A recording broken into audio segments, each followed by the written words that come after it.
Fontajau.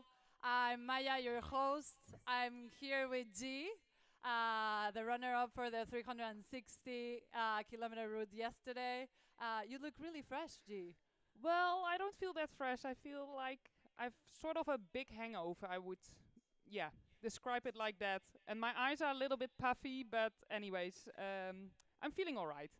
Are you ready to see the people coming through the finish line here? 200 kilometers. You've done part of the ride. You're here with me to commentate the route, how the riders are doing, where are they going through, what are they expecting to see, and the feelings they're having.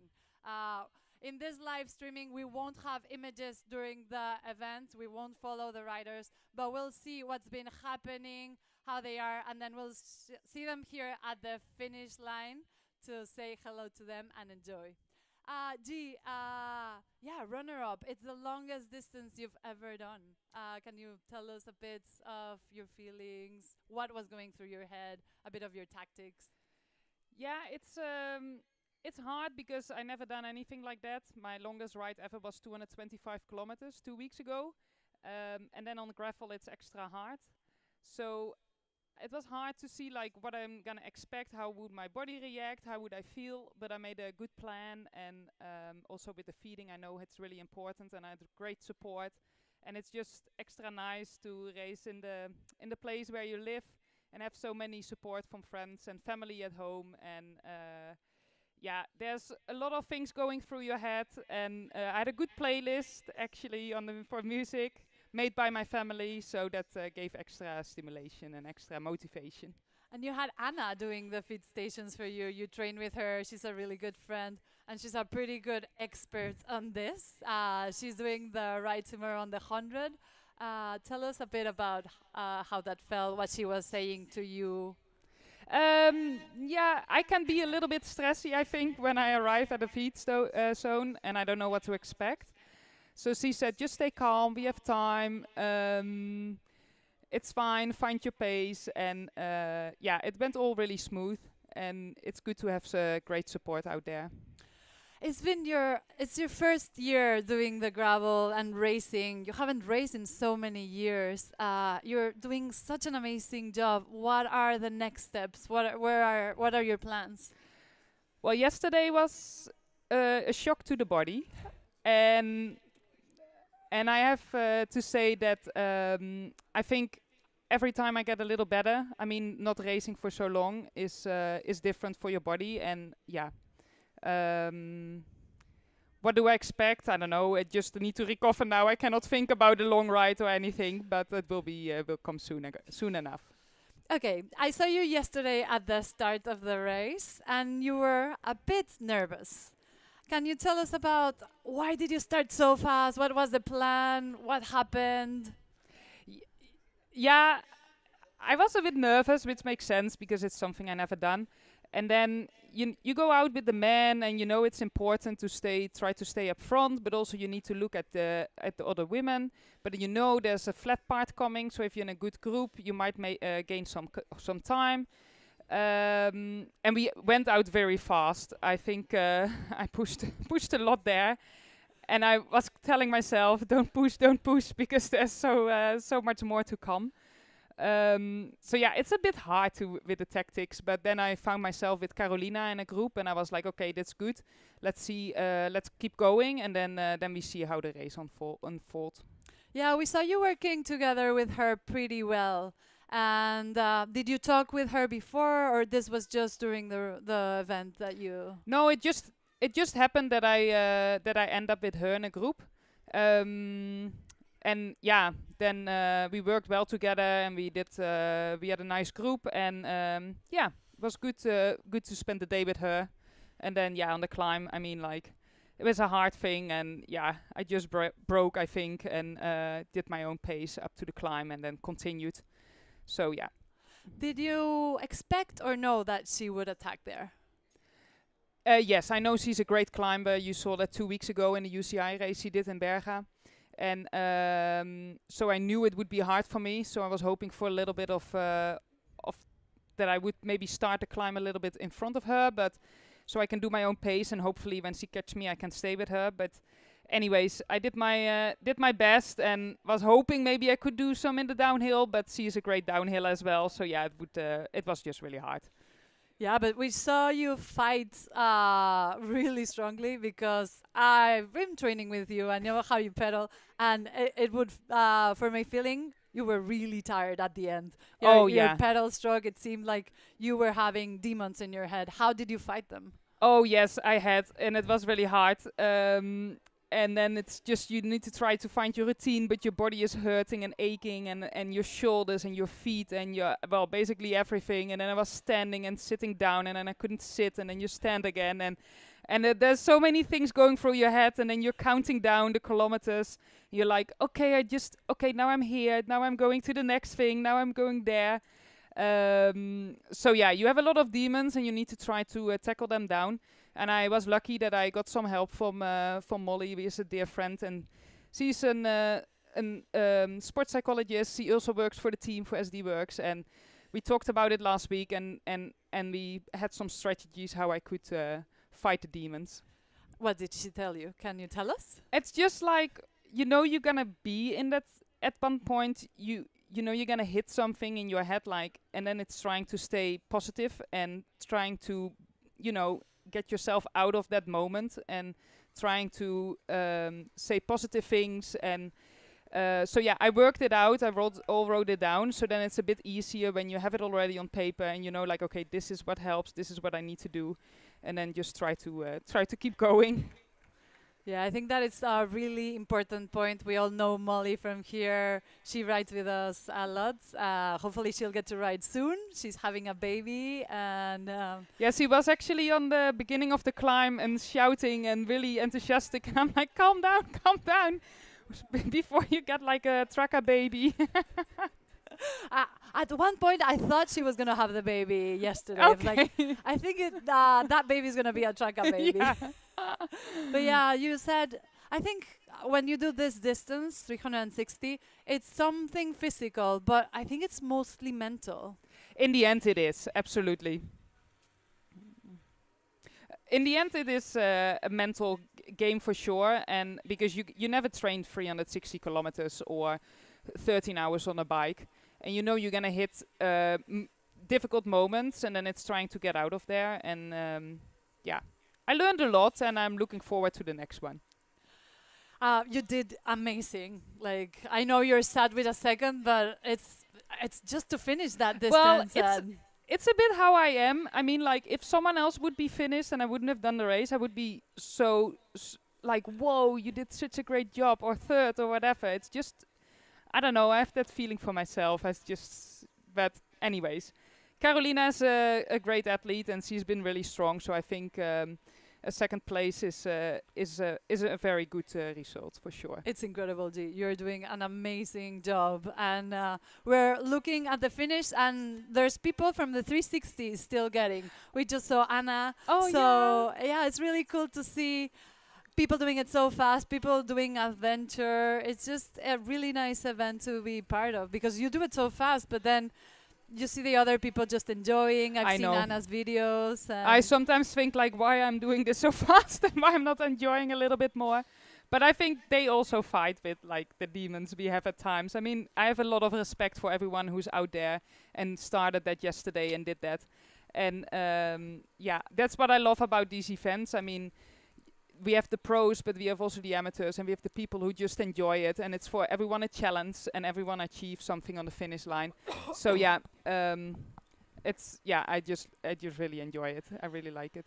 And you knew that it was gonna be really important to take care of your material, because all the mud, all the water. Did you do something specific? We saw Matthias' team was helping him wash their bike in the aid station 1. It looked like a Formula 1. Yeah. Did you do something similar? Well, we didn't really know what to expect and what to do, so I think we also learned from this. The next time I would give some chain loop or something.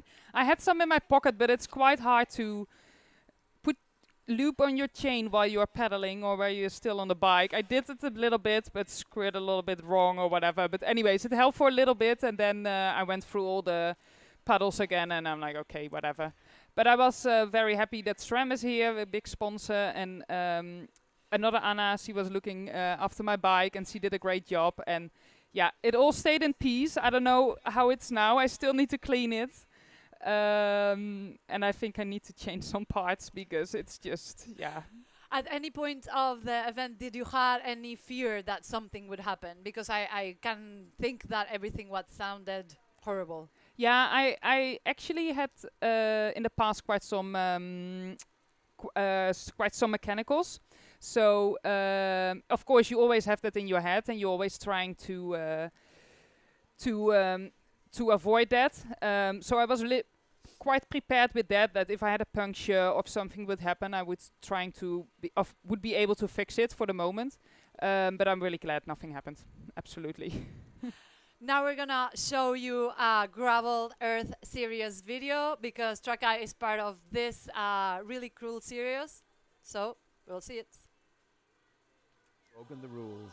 Do not let anybody tell you how to live. Do not let anybody tell you what gravel is from an office. It's not just about competition. It's about respecting the environment, connecting with nature, dreaming of great landscapes, and above all, sharing them with you. We are from different continents, but we have the same values. The best events under the same flag. Wave it strongly in scenarios that you'd have never imagined.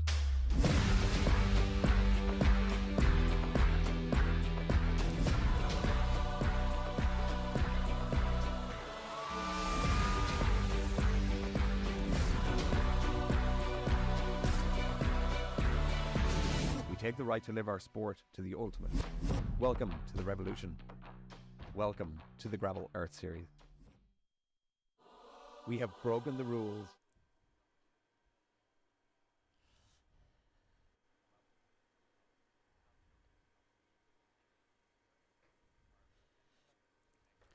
We've seen the Gravel Earth series. You've done some of the races of the Gravel Earth.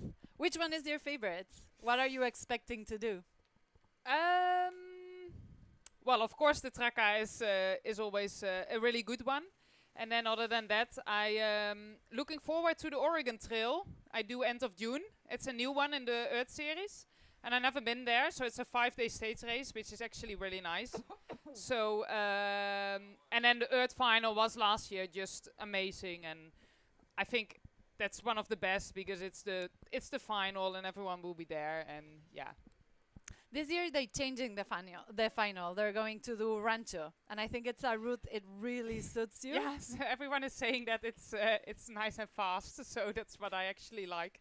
Yes, so let's see. Oh, and the Rift, that's going to be my first time in Iceland. Yeah. I'm really excited to that one as well. I think that's a route that also suits you really well. Can you talk about the routes from yesterday? Because there's a little of uphills and there's the Emporda parts, then another uphill. And on the 200, they're going to do similar parts today. Can you talk to us through what is going in their minds? We've seen groups form, groups exploded. The downhills are pretty technical. Can you talk about a bit? Yeah, so the part after the climbs in the north, there was like, we got in the Emporda and it was like so windy and I was like expecting a little bit less wind. But then we were good. We had, I think, 5 or 6 riders, so we did all our turns, so you can hide a little bit in the wind. I think the 200 has a little bit less of this open part. But then, of course, they need to hit that hard climb. And then, the final is, it's, I mean, it doesn't look so hard on paper, but it's pretty hard, yes. Cool. And the last single tracks. I know you love that part, but yesterday, after so many kilometers, did you enjoy them or? I knew what was coming, and I was like, well, first of all, I almost fell in that puddle full of mud. I just saved it, which I'm glad I did. And the funny part was that Anna did it in the recon, and she did exactly the same. They happened the same, so I probably was still in her track. I was like, come on, keep focus. Don't crash now. That doesn't look good, so just stay focused and focus. And also it makes it hard with slippery and so much mud and everything. But actually, I have to say, this was the best. I went I went quite well through the single part in the end, and didn't make major mistakes. So yeah, that was good. No, Yeah. it looked like you were enjoying. And you had a bit of orienteering on the map. You went to the right, I think, because you're so used to going on the gravel just before that Constantine parts. Yeah, so they changed because I've done the final, of course, and then the route changed, and I didn't really look into it anymore. Like, what did they change and anything? And I was like, I know the area. If I just follow my Garmin, it's gonna be fine. But then, you know, you're so tired, and you almost cannot see anything anymore, and it's hard to see where you actually have to go. So yeah, I went a couple times wrong, and I was like, oh man, just get me home, please. Yeah, I think that's the hard part of gravel. No, you have to be really concentrated between you're having to navigate. Then there's all the puddles, and if you're going in a group, and then it's not time to relax. At some points, you get a bit of road, and you're like, okay, this is my only time. But it's hard to. Yeah, I think that was happening because I came from the road, and you're like, you finally can breathe a little bit. You're like, oh wow, this is so nice, just not having the bumps all the time. And maybe you are.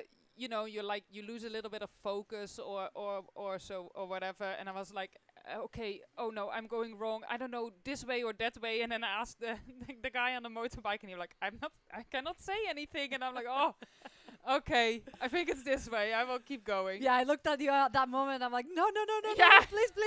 Because last year, I don't know if the people remember, but at the 360, Amity was leading for a long time. And then something happened with her GPS. She lost the route. She had to stop like for a couple of minutes. She had a big lead, but Sarah was chasing, and that was like a pretty chaotic moment. So yeah, navigating is really important. It is really important, and I thought that I had Sarah quite close to me. So I was like, oh no, what if she's gonna catch me? Well, although I don't mind if Sarah catch me, she's an amazing person. But anyways, you're like, I just want to be there, and I just want to finish there now. Don't make any more mistakes. But yeah, it's all part of it, and it makes it extra fun. Yeah, and people seeing it from the outside, it looks easy, you know, when they say, why is she doing this? But after 360 kilometers, after so many hours being so concentrated, it's those tiny things, those little mistakes. Everybody was doing them at the end because you're just on the limit. You've done everything. Yes, and it's fun. I wonder how the road riders are doing on Sunday, because they said, why are there just no signs? I'm like, no, you need to navigate yourself. So just follow your Garmin. I'm like, that's gravel. It's part of it. I mean, in the road races, it's so much easier. There's all one less they know thing to exactly think. one less thing, which is maybe better. I mean, there were so many people in the bunch, but anyways, yeah. But it's nice because I always tell people it's better to navigate well than to go faster and navigate bad, because then you lose a lot of time, and then you have to go back, start again, go back. In the events and in the races, you always see people going full gas and then having to come back again. Yeah. It's better to be looking good at the map, know your GPS, know where to go. It's sometimes when you are in a group and someone is leading or up front of you, and then it's going the wrong direction. It's basically we are like all sheep and we all follow each other. And then until someone realizes, or you have like all bling bling bling and on the Garmins, and then you're like, oh, you have wrong, so we need to turn around. It actually happened yesterday as well in our group. And yeah, but anyways, it's all part of it, and you just need to navigate. And yeah, like you said, maybe take a little bit more time to actually watch where you have to go then. But I can tell you, after so many kilometers, your brain is not functioned so good at all. Can you tell us about your gear choices? Because I know you had some doubts at the beginning of the season, what to do. What did you do at the end, and did it work for you?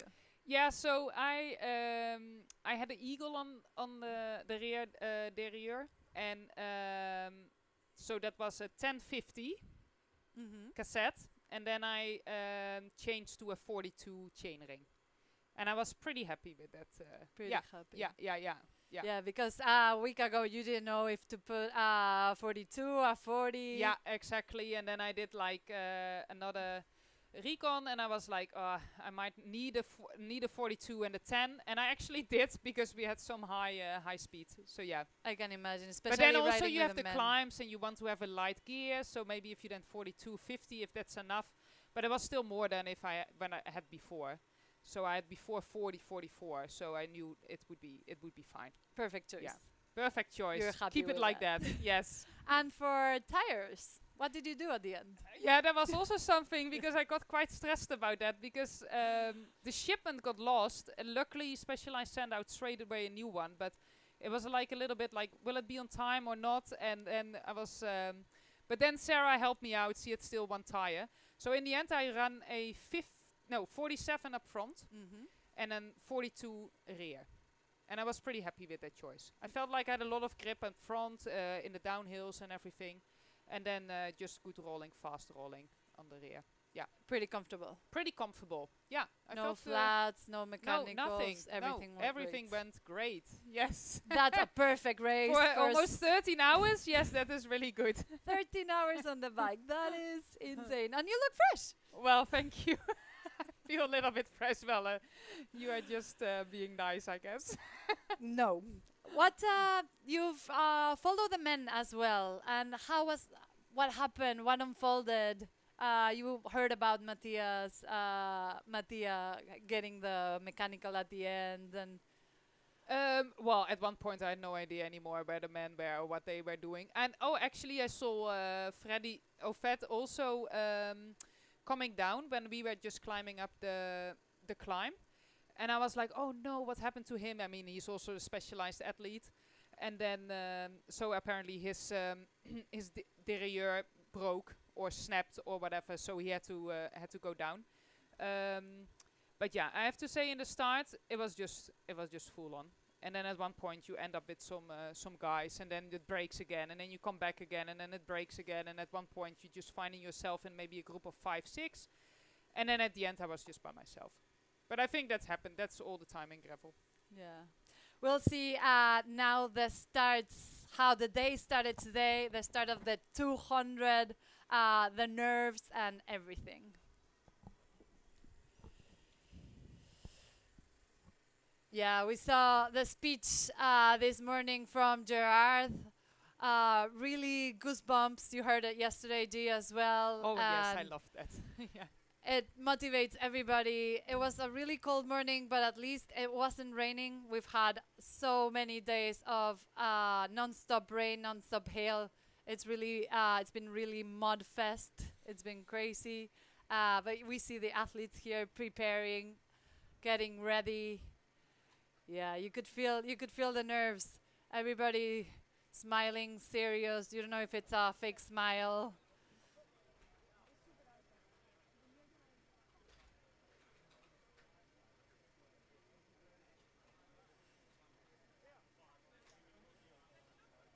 Yeah, what were you feeling here? Oh, The starts On are the sta- always the start is always a bit nervous, yeah. But I mean, once you take off, you're just like, okay, now then you forget everything around you and you just go for it. I really like the moment when Gerard was talking to us, and also that the whole team came standing up front of us. And I think it's great we can give them an applause and give them something back, because they put so much time and energy in it, and they are creating such a great event. And yeah, I just it's really nice. yeah. We can hear him now. Everybody getting really excited. Everybody goosebumps, nerves, happiness. A long day ahead. Yeah. So many stories to be told. Yeah, they started here. They don't have as much mud as where you started yesterday. No, I don't think so. But still, But you have to we made all the tracks, I guess. So let's see if they dried up or not. Yeah, always the start is a really nervous moment. So many hours in front, and then this type of routes, you always start with a bit of uphill. Yeah. That puts everybody on the limits. Everybody wants to make the front group. Yeah. Everything happens there. You see all the nerves, and yeah. How was your first uphill yesterday? It went pretty well. I mean, it was quite, because it was asphalt, so it's a bit better rolling, and it was quite nervous. I was talking to to someone, and I said to Bram Tankink, he's an ex-pro, and then he was saying like this, like just looks like a World Tour start, and I'm like, oh my god, exactly, I felt the same. But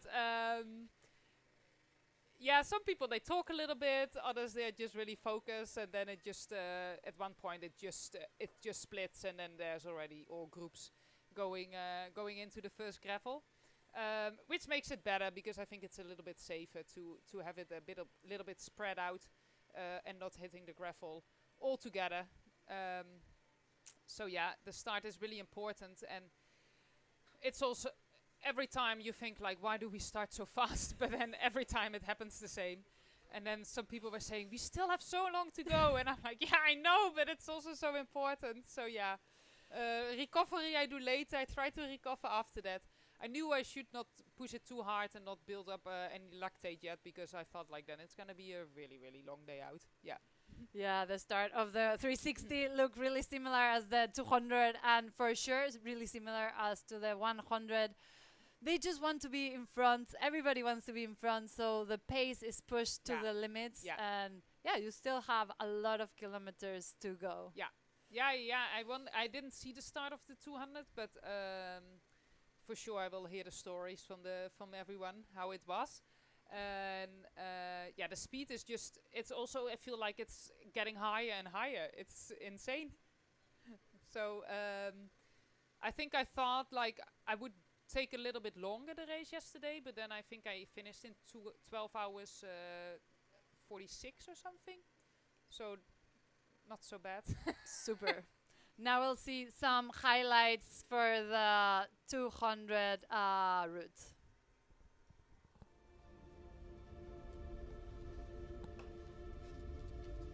I don't know what happened in the end. I think I just hit one of the stones, like into the rim, on the side. So, and I tried to plug it. So I was basically riding 5Ks with like no tire, and then everything broke down here, like 1K to go, and I had to start running.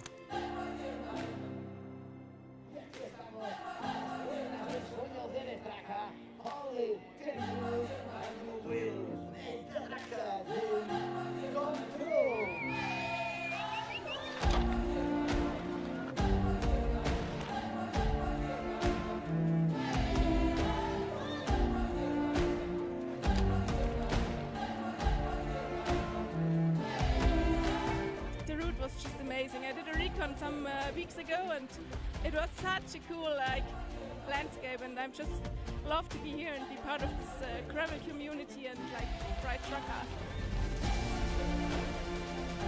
Yeah, I thought there was going to be more of like a hard start and then like steady all day, and then ramping up towards the end with attacks, but I never expected something to just be like a time trial between groups the whole time from the last car. It was insane. You know, in professional, you are always looking for the time. If you are dropping like the time limit, here is not a limit, so I just want to enjoy it. Take it easy, the 80 flat kilometers, and then in the climb, in the steep climb, just try to push everything I have. La esencia del gravel, esa esencia que nos ha enamorado a lo largo de tantos años, porque esto más allá de la competición es pura aventura, es ética, es compañerismo. We've seen some images from last year's race. You took part on that one, the 200. Yeah. Carolina Shiff won, and we've just heard that she's in the lead of the woman with a 1 minute gap. We also saw Paul Boss, the winner of last year, but unfortunately he's not started this morning. He's out sick, he couldn't start. So as you said, I love your quotes that you said that just to be in the starts, it's a win, because you have to really do the process and love the process to get to the starts. Yeah, I think it's for everyone. Like everyone is on the start line with a certain goal, and I think it's just a personal thing. So no matter if you want to do it fast as possible, or you just finishing is already such a good performance. And I think yeah, everyone has their own stories, and there's so many stories after that to be told. And that's the nice thing about all these events. Yeah. Yeah, it's really special to see everybody that starts that has their personal story. No, they've gone through. I think there's more than 40 nationalities here this week on Girona on the Traka. And yeah, it's pretty special to see and hear some of the stories and see the people. Um, for talking about what's happening today in the 200, we saw a group of men go up the first climb because we go up Gabarras, the women as well. The downhills are pretty technical, so everybody wants to position. And now we're going to have them in the finish line pretty soon. A lot of things has happened, a lot of mechanicals. We'll have them here in the plateau so they can tell us about it. But yeah, it's a group of men coming together. The women had split up. You've ridden with them. Do you have any insights? What do you think is going to happen? I mean, Caroline and Clara, they are so strong, absolutely. And I don't know. I mean, like, Caroline for me is just like such a tough lady. She just keeps going and going, and once she has that gap, she won't. I don't think we see her back anymore, or the ones who are in the race. I know Morgan was there as well in the beginning on the climb. She climbed very well, and then I just hear that she crashed in a downhill. So I hope she's okay. I haven't heard anything, but I mean, she is also someone who's so strong, and I've been racing with them in Santa Bay. I've been training with them. I raced with Caroline in Austria, which was really fun. And yeah, they're all great climbers and super strong riders. Yeah, unfortunately, we've heard about some couple of crashes. Annabelle crashed in the beginning as well. That's what we've been told. And Morgan, it's a pity as well. She has prepared this event really well. Absolutely. She's so strong. Yeah, and I think she could have, for sure. I mean, you never know, but I think she was a good one for to win the race. Absolutely. Yeah. Okay, now we want to see the video of the 360, and yeah, maybe you can tell us a bit what was happening during that time.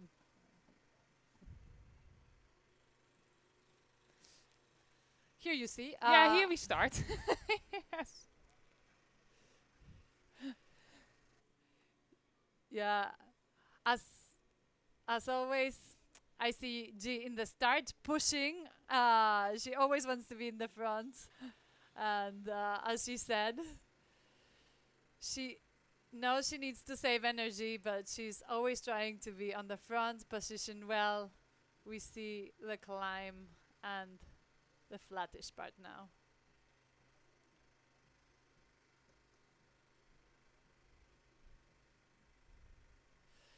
What was happening in this flat part? So we were first with quite a big group, but then I mean, like, there was so much mud and single tracks we had to go through as well in the beginning, and then or trying to avoid like the big puddles, that at one point it just split. And yeah, I don't know how many. Oh, look, I'm not the only one who goes wrong. See, they do already in the beginning. So yeah, it was actually quite. Yeah, like I said before, it's a really fast start, and yeah, until we hit after the first feed station, I think then we hit the climbs, and then it was split up again. You see a lot of the riders wearing the camel pack at the beginning. You changed it in the first aid station as well. Yeah, because the first aid station was after 110 kilometers, so which I calculated sort of around 4 hours. It took a little bit less, but I mean, like, you need to almost drink 500 milliliters of water or mix or whatever you want to drink per hour. So if it takes 4 hours, you need to bring already 2 liters. So that's not enough in only the bidons. So that's why I decided to start with a camelback and then change it straight away, because after that it would take another time, a long time before we would be able to get assistance again. This is the chaotic aid station, first aid station. We talked about what impressed me the most was the washing of the bike of Mattia. I think that was really clever, because bikes suffered a lot through there, a lot of mud piles, and yeah, that was better than the Formula One to see. A little bit longer though, because they do it a little bit faster. Now we see you get some food. Sarah getting some food as well, changing bidons, changing water. What were you drinking at the beginning? So I use Morton, which is a great product. So I just calculated a little bit like how much carbs I wanted to take per hour, and then I started actually with Morton also in my Camelback, and then one water, because sometimes it's nice to have some water as well, and just not only drink the sweet stuff and everything, especially after eating also so many gels and eating bars and all of it. But there was not so much more I could actually eat. So yeah, it's a great to just drink and get your carbs in through the drinks you have on the bike. Yeah, we saw you working with Carol together. Here is the climb. I think here is where she attacked. It looked like she did a really big effort to try to get rid from you. You almost got it, but yeah, we see her here pedaling by herself. Yeah, yeah. What a hard moment. It was a hard moment, but it was also very beautiful out there at the end. I mean, like the last 30 kilometers, I actually started to enjoy a little bit more. I mean, I was really tired, but I sort of start to feel a little better. And then I was looking around and I'm like, oh wow, the light is so beautiful. I can see the mountains, and yeah, it's just a beautiful area here around Girona. Thank you, G, very much for being with us. It's nice to see, because I haven't seen actually the... Yeah, you'll need to watch for sure, I will watch it. The live streaming from yesterday, because we followed you really close. Yeah. We saw a lot of images, and felt we were with you. Yeah, thank you. Well, I've many people, and I'm really grateful for that. Thank you. Thank you, G. Thank Have you. a great day. Recover, and we'll pedal with you together next for week. sure. Thank you, Maya. No.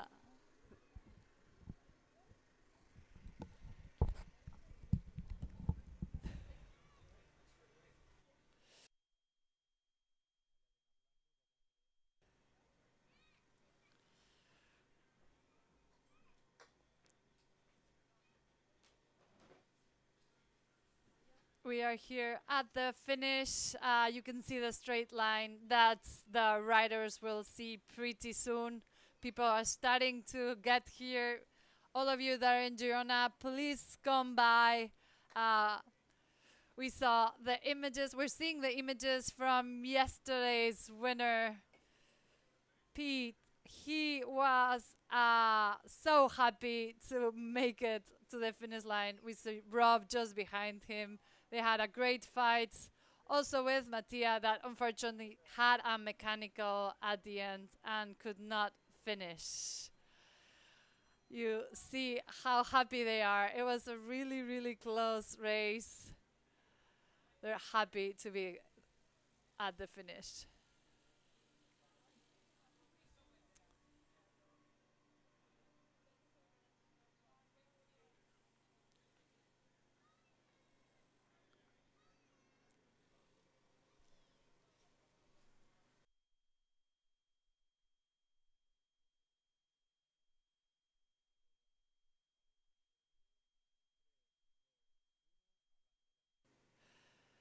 Hello, we're here with David Miller.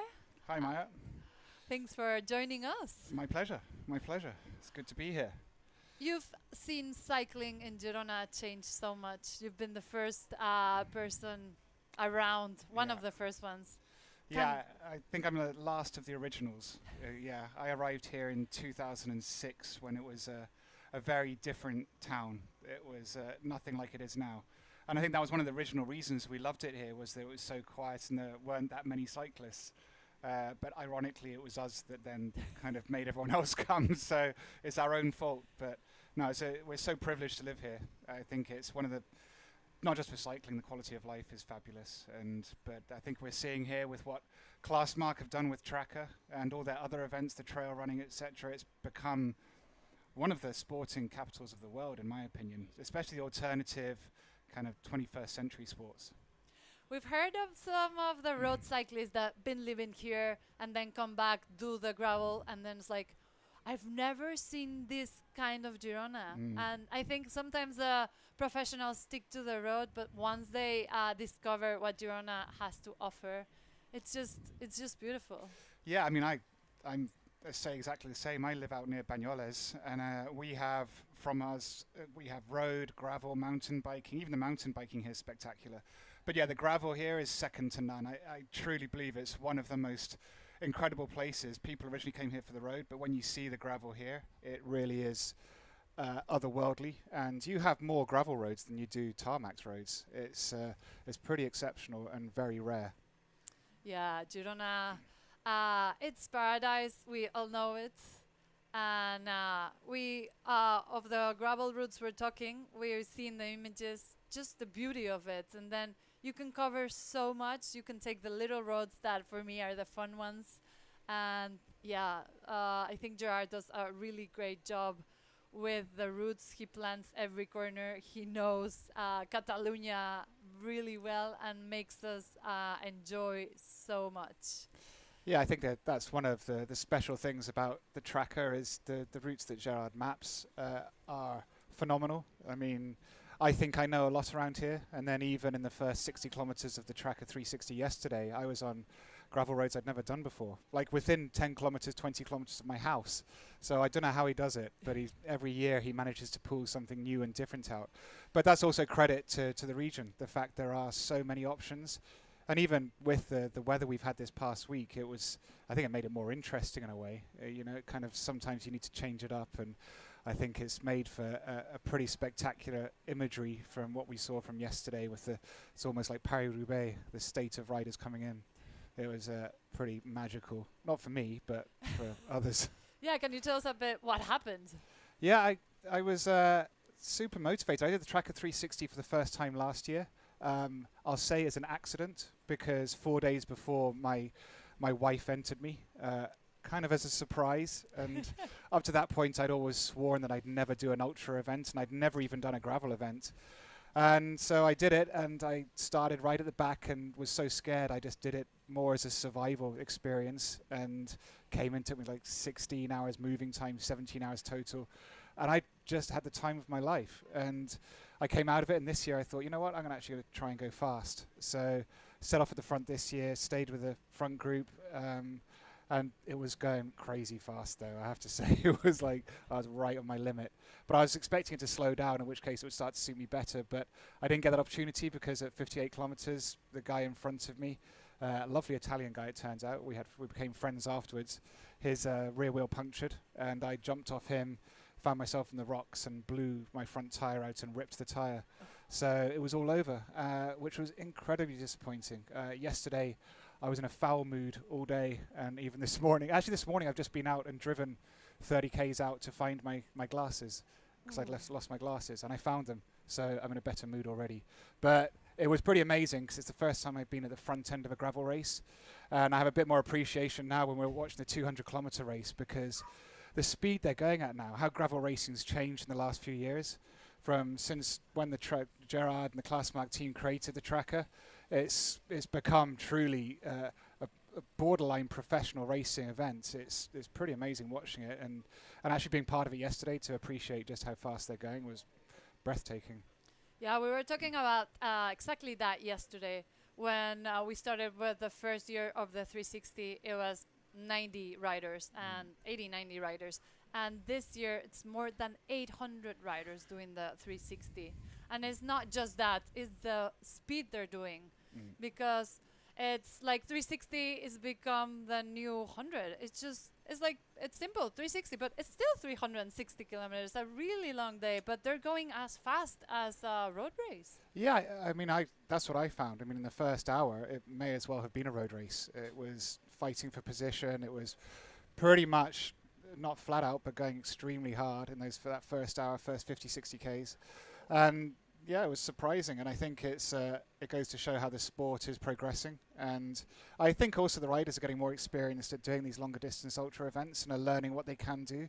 I think in those first few years there was quite a bit of trepidation about how you'd manage events of 10 plus hours, but I think with modern fueling and I think the training, etc., we're beginning to learn that you can go hard for a very long time, which is it's news to me because I didn't know that was possible.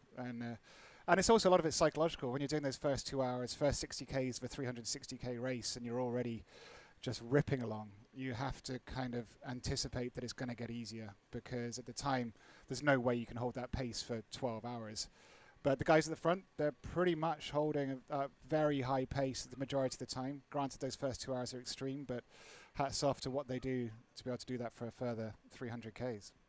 Yeah, you think they're gonna slow down, but they keep going. We saw them at the finish. Everybody gave their all, because you could see them pedal and trying not to commit any mistakes, because the last part, the single track, as we say, Gerard's routes are always fun. They always have something different.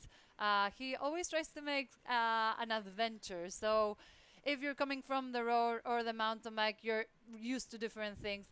We have all coming together, especially today, that we see a lot of the road riders coming. And yeah, it's pretty special to see them all together and learning from each other, because gravel has become a sport, and now we've seen more people specialized on it. Yeah, I mean, some of my old Peter Stettner, who won yesterday, is actually one of my old teammates from the Garmin days. So he is one of those professional road cyclists that has essentially changed careers and become a professional gravel racer, and that seems to be happening more and more often. There's a lot of road professionals that make the transition across, and some do it towards the end of their career, but more and more are doing it in the middle of their career, making the decision to move from road and go into gravel, where suits their personality, suits their psychology a lot more, because it is a completely different mindset. Road cycling it's high pressure, it's very disciplined, it's very hierarchical. There are lots of rules, whereas gravel, it's a little bit more independent, it's a little bit more rogue. It's got a lot more character, and I think certain individuals, it just suits their personality a lot more to gravel race rather than being the machine of World Tour road racing. Yeah, I agree. I think road racing sometimes has a lot of rules, and the beauty of the gravel is that you can see it on the bikes. They're different. Some do wider tires, smaller tires. They can choose their own things and see their speciality, and I think you can see in their bike and then their kids, their kind of personality. No, everybody puts a bit of it. Yeah, I mean, I think that's part of the charm, isn't it? So I think if you're a pro gravel racer, you can be a bit more independent-minded. I mean, I think there are a few arguments that actually, with the professional riders coming across, they're stripping that individuality from it. They're taking that kind of Corinthian amateur spirit from gravel racing, which was and is part of the charm. And what makes gravel racing interesting is the fact that it is a little bit left field. It is alternative. So there is the risk that the professional road racers coming across are bringing a professional road racing attitude, even if they do kind of look a little bit more independent, look a bit more alternative. Fundamentally, they're bringing a lot of the systems across of professionalism, which is great. I mean, it happens to every sport. You can't fight it, but you also have to ask the question: is that the spirit of gravel? You know, because we do joke about the spirit of gravel, and you know, there is that argument: are we losing that by professionalizing it so much? And I think we've seen that. I think that's one of the great things about the Traka, is that it's managing to tread that line between being hyper professional but also keeping that spirit, that independent spirit and alternative nature that's there. Because when you come here, you feel it. It's got that kind of festival vibe. It feels like everyone's part of it, rather than you're here being spectator, just here to watch professionals. I think having that mix of participation and camaraderie between competitors and participants is what makes it special. And you can have that 1% that do the hardcore racing, but actually 99% of the people here are just here to go on the adventure, to experience something different. Yeah, I think that's what really special about the Traka, that for me the Traka is a week. There's so many events happening, everybody joining. We see the pros, the amateurs, just having fun, going for lunch, for coffee, for rides, doing hill climbs, coming for paella. And I think just the racing is just the cherry in the cake to finish this really crazy and incredible week. Yeah, I mean, the racing is obviously what it's all about, but as you say, there's so much more going on around it.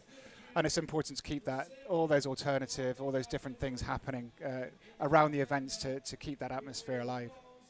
Thanks for joining me here, and hopefully next year you finish the 360 Yeah. and you have a good time. Hopefully nothing happened, and it's nice to see that you're okay. Thank you, Matt. Thank you very much.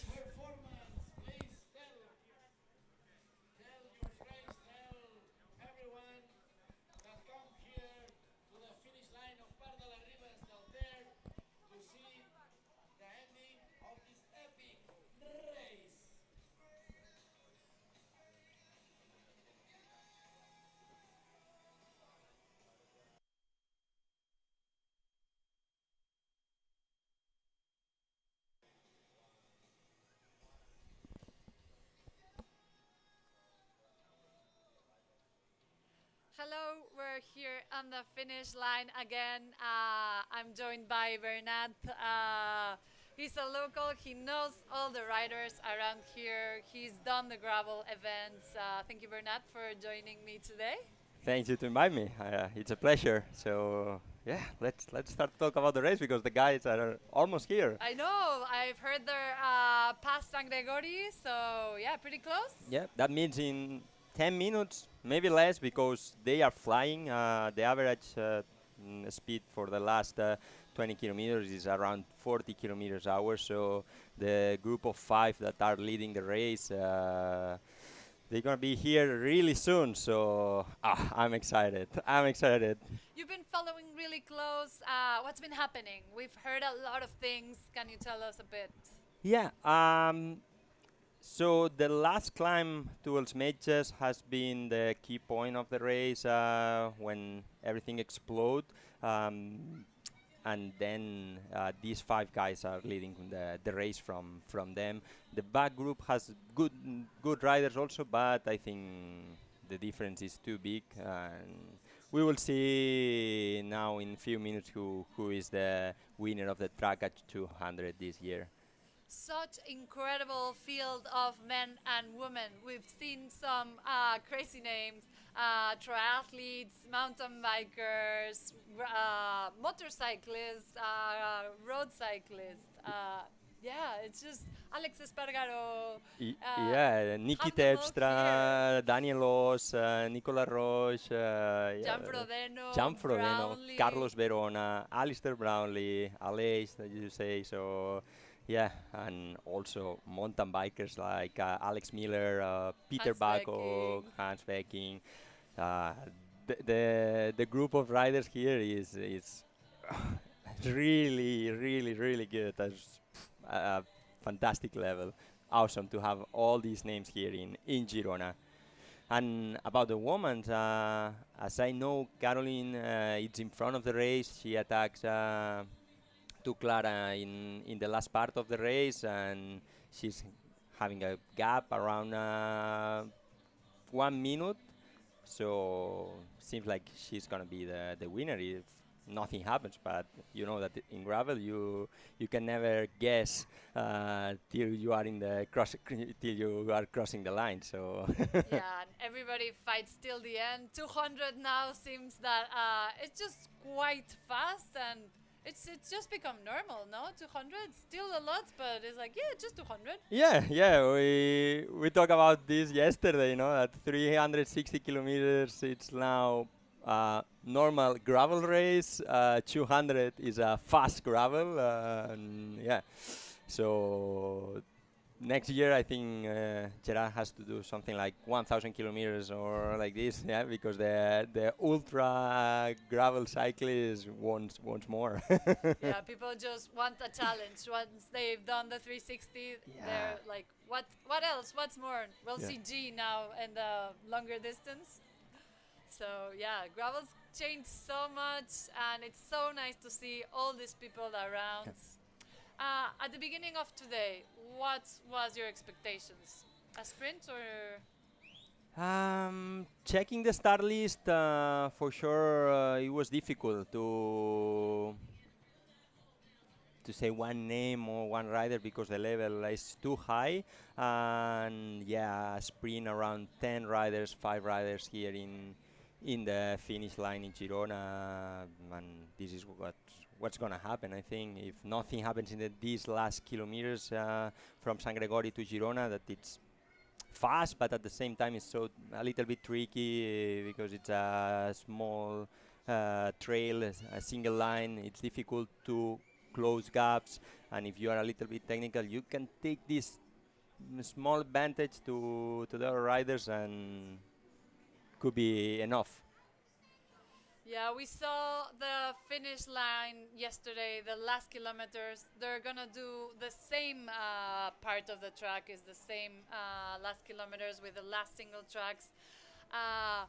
They were saying, the riders, that they wanted to be careful and not commit mistakes because there's a lot of puddle, there's a lot of mud, there's the log that you don't want to sleep in it and go face plant and lose the race in that point. Yeah. So Yeah. And on all this area near the river is so wet, so a mistake here, it's crucial. If you make a mistake, you are off the race. yeah, so you always have to save some energy for that part. The concentration cannot be lost because in a second you can lose the race over there. And in this distance, it's 200 kilometers that we talk that nowadays it seems like it's nothing, no? But it's almost 6 hours of racing. So after 4 hours, it's always tough, a race. Yeah, and they go full gas from the start. They're on their limits. We saw yesterday a really exciting race for the third and fourth place. Unluckily, there was a crash, and we saw just being passed at the last part. And yeah, hopefully nothing like that happens today. But yeah. We want to enjoy a good show here. Please, no crashes, no mechanicals, and let's see who's gonna be the winner of this edition of the Traka 200. Some familiar faces on the finish. We see riders from every distance, wanting to see the riders come by. Yeah, look at how many people waiting here to see the final of the Traka. It's amazing to All have the all this crew. photographers Yeah. and the media. It's so nice to see what's happening from the race, from the inside, from riders. Some of the riders even posting at the same time the riding. So it's been really nice to follow their stories. It's been fun stories. That's the magic of gravel.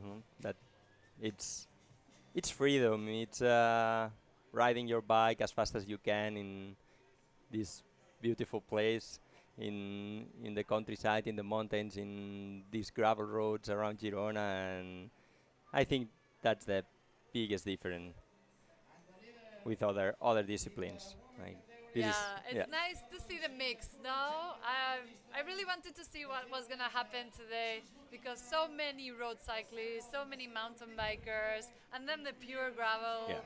I just want to hear the story, the tactics, what happened, what was the ideas, and how it unfolded. What do you think? Who is gonna be the winner of the? I don't know, Alex Miller, mountain biker, the guy from Namibia. He's from Namibia. And he's racing for Specialized on the mountain bike, and his first Traka for Alex Miller. I think Johan Jacobs from Movistar team, Switzerland.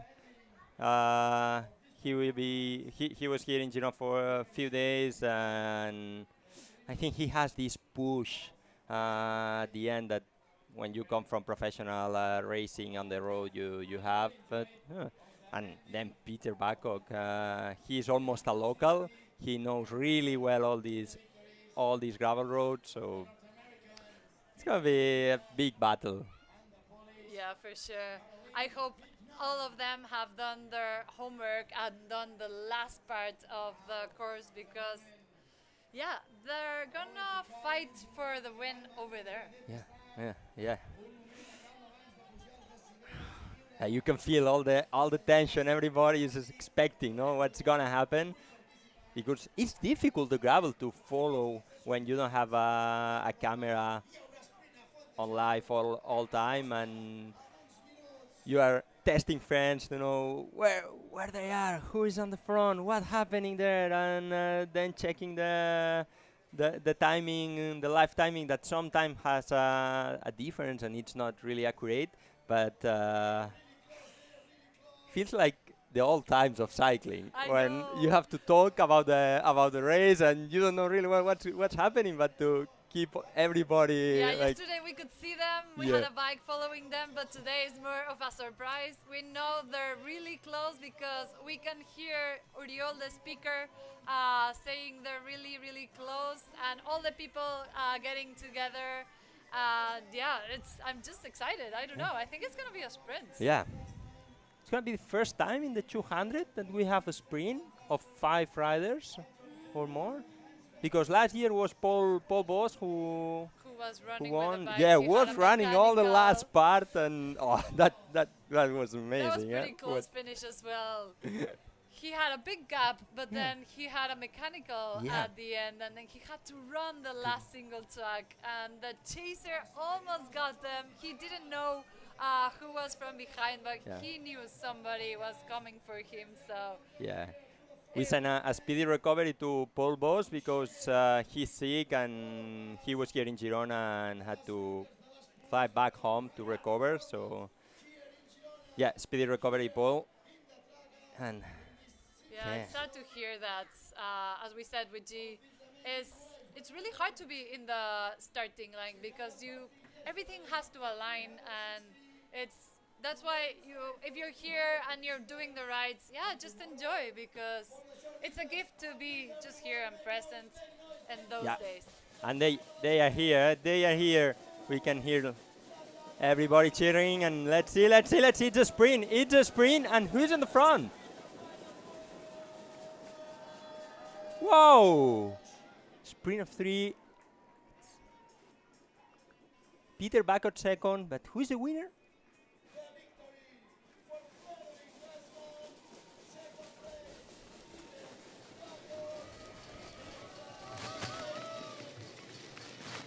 You can see the effort here.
Okay, we have confirmation from the finish line. It's Frederick winning the sprint behind Peter Bakov and Jasper Okolon.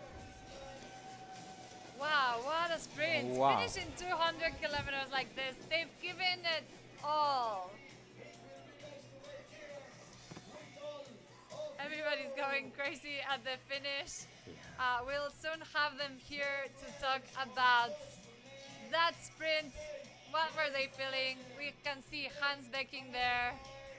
At one point I thought he was gonna make the final group. Yeah, but something happens at the end because just 3 riders of this big group of 8, between 5 or 8 riders that were in the final part of the race together, and it will be interesting to talk with them to understand what's happening during these last kilometers. We can see also Benjamin Perry. He could be on the top 10 also.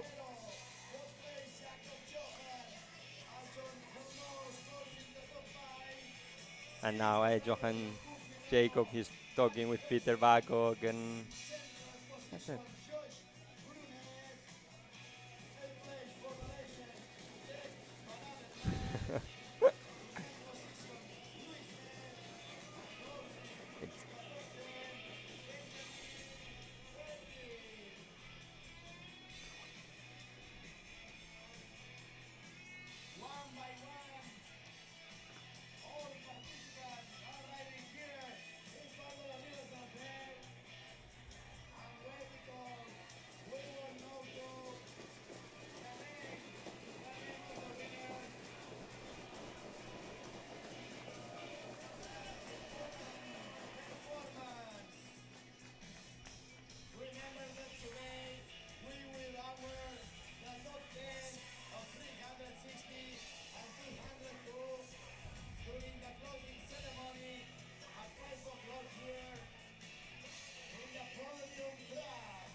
So yeah, Freddy Grossman, winner of the Traka 200.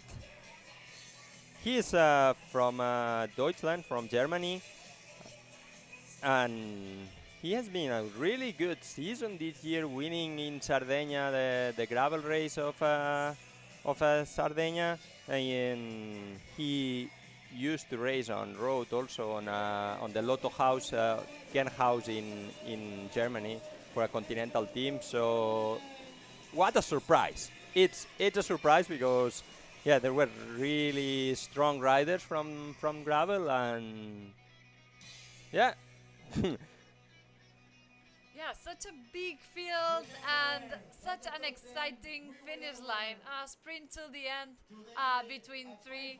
There was a bigger group and then split it on the single tracks, and at the end, sprints. Yeah.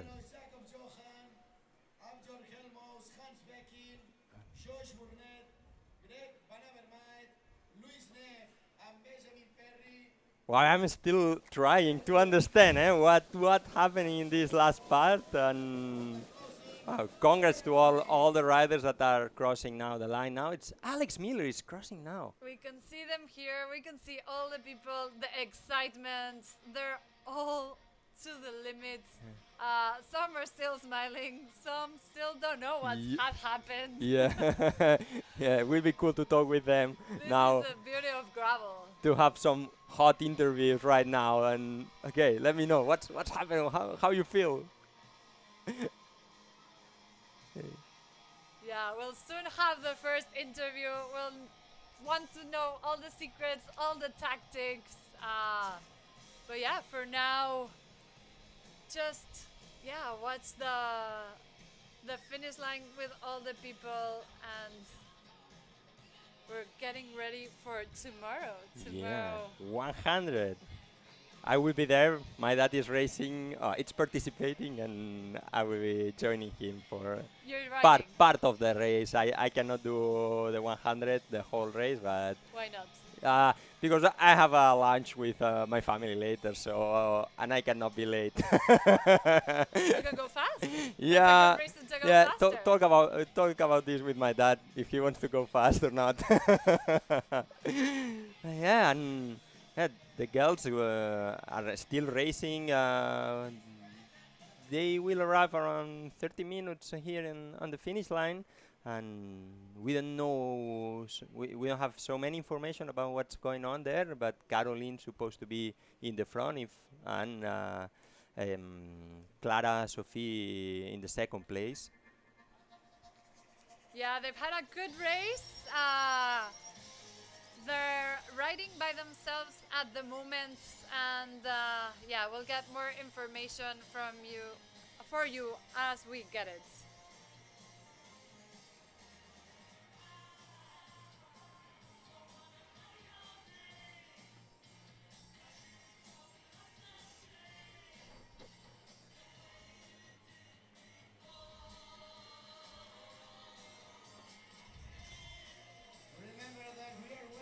So the winner of this Traka 200 is a 24 years old rider from Germany.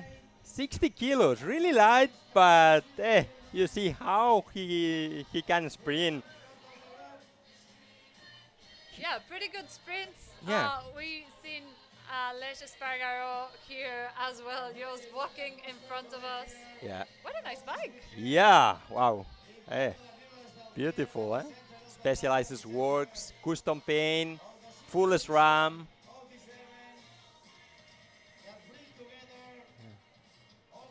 Yeah, but let's talk about the winner. He was professional during 4 years in continental teams in Team Lotto Kernhouse and the Team Downer Akon.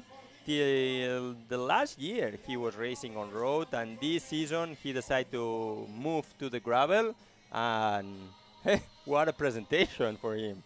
We see a lot of that, and we were talking with Miller about that part.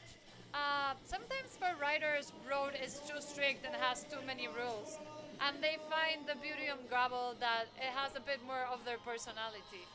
Yeah, it's the essence of cycling that gravel is freedom, and you can ride and do whatever you want, enjoy, and less stress, less numbers, and less power. It's more, it's like the all times of cycling when you have to understand your body. You need to be so smart during the race. You don't have a team behind you. It's just about you. So I want that they keep this essence, no? This for the next years, because we will see an evolution and development of the gravel, but I hope that this is the sense of this sport. Yeah, but I think gravel gives a lot because you have these events and the racers that want to perform, but also you have the ultras that is more of adventure. Also, you have the bike packings. We see a lot of riders coming from the road, enjoying their vacation and doing their long hours just bike packing because it gives you that freedom. And I think that's what gravel is. Yeah, a few years ago, well, when I was a cyclist, and also you might imagine that you said to your team, no, I'm going for a bike packing during my holidays, and they would say, no way, not possible. Eh? How cycling changed in the last 2-3 years. Yeah, I think that's why the reason I never liked road cycling that much, because it's just it's just too strict, and I really enjoy the freedom and getting to places with my bike, and I think gravel has given that to me. Yeah. No, gives you the freedom and gives you that you can do whatever you want with your bike, and nowadays gravel has so many disciplines, events like long distance, more short that are more racing, and that's so cool. And now we can see Carlos Verona. He had some mechanicals. And that's a big difference between people that are really used to the road. They're not used to taking care of their equipment, no? Somebody else takes care of it. So if something happened, they're not as quick as mountain bikers or gravel riders that are more used to just fixing their bikes on the go or knowing how to do it. I know Verona knows how to do it, and mainly all the riders, but maybe not as fast.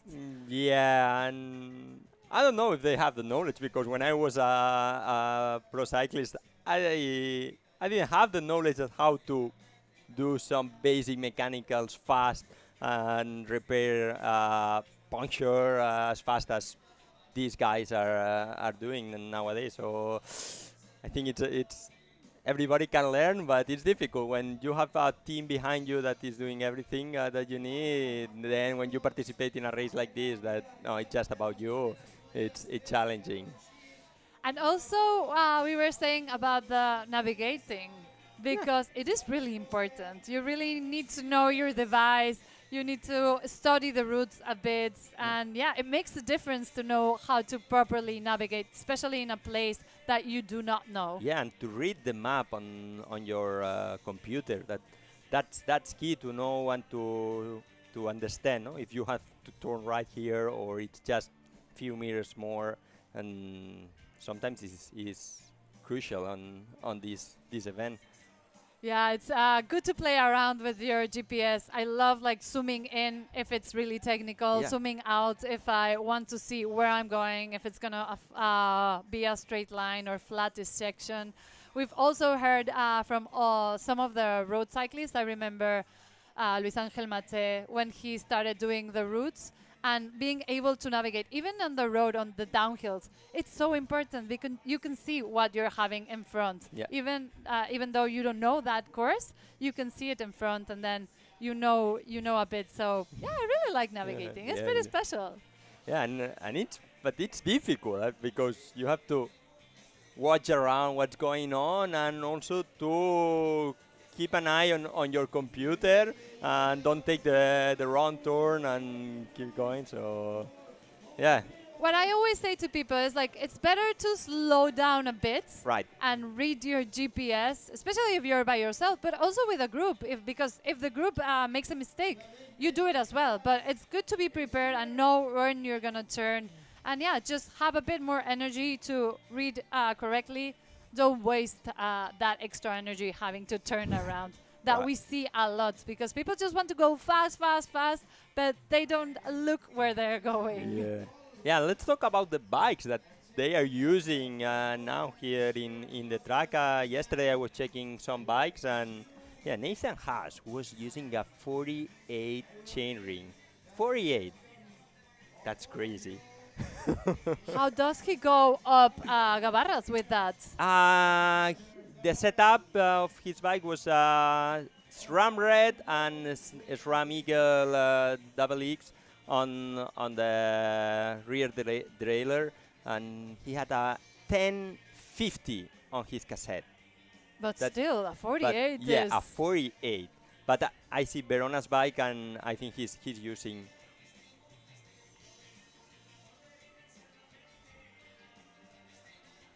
We have some information. We cannot interview the first rider because there's still some doubts on the finish line.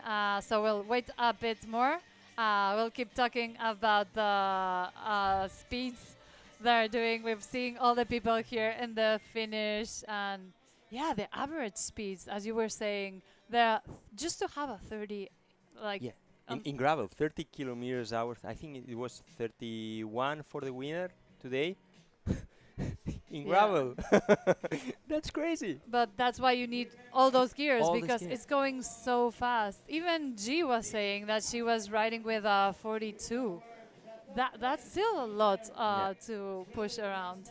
Yeah, but with the evolution of all the gears and with the opportunity that you have now to do these setups with different parts, like with the RAM, you can use a 1x chainring with an eagle on the rear. So I think it's enough for this kind of gravel because these people is flying.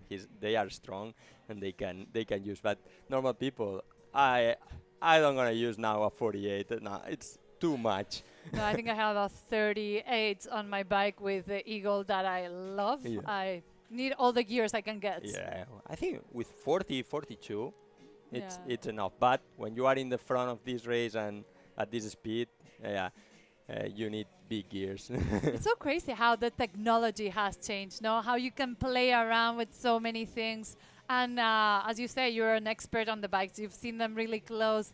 How every rider does it differently. Yeah, for example, Nathan Haas had the CO2, the CO2 in a 3D printed custom part in the bottle cage. Really cool. It was so nice to see that, and also the Dynaplug to repair any problem with the tires on the handlebar to do it as fast as he can. Then yeah, Dynaplug for me it's now one of the best options for if you need to repair a puncture or a problem with your tire is fast. Yeah, if you're running tubeless, put a lot of liquid on Yeah. it, and with a Yeah. plug you can keep going. Yeah. We also see a lot of riders ride with insert on the wheel. So if Yeah. they have a flat, still can ride. Yeah, still can ride, and also in the technical parts, if they are riding in a low pressure. If a stone or something hit the wheel, it's less possible that you have a puncture. Yeah, so many options Yeah. and tires. It's always a thing, no? What size of tires? What threads in the wheel? It's Yeah. just so many choices. Yeah. We see 40 millimeters, 42, 45. I I always say that if you need more than a 45 millimeters tire, it's that you need a mountain bike. No? But Yeah, Yeah. definitely. But that's a cool thing. People say the gravel bikes now are what mountain bikes used to be, because we see now we have one in front of us, but we have seen gravel bikes with suspension, with dropper seats. Yeah. It's what mountain bikes was before, but it's pretty fun because you have to learn how to be smooth in the single tracks, on the descents.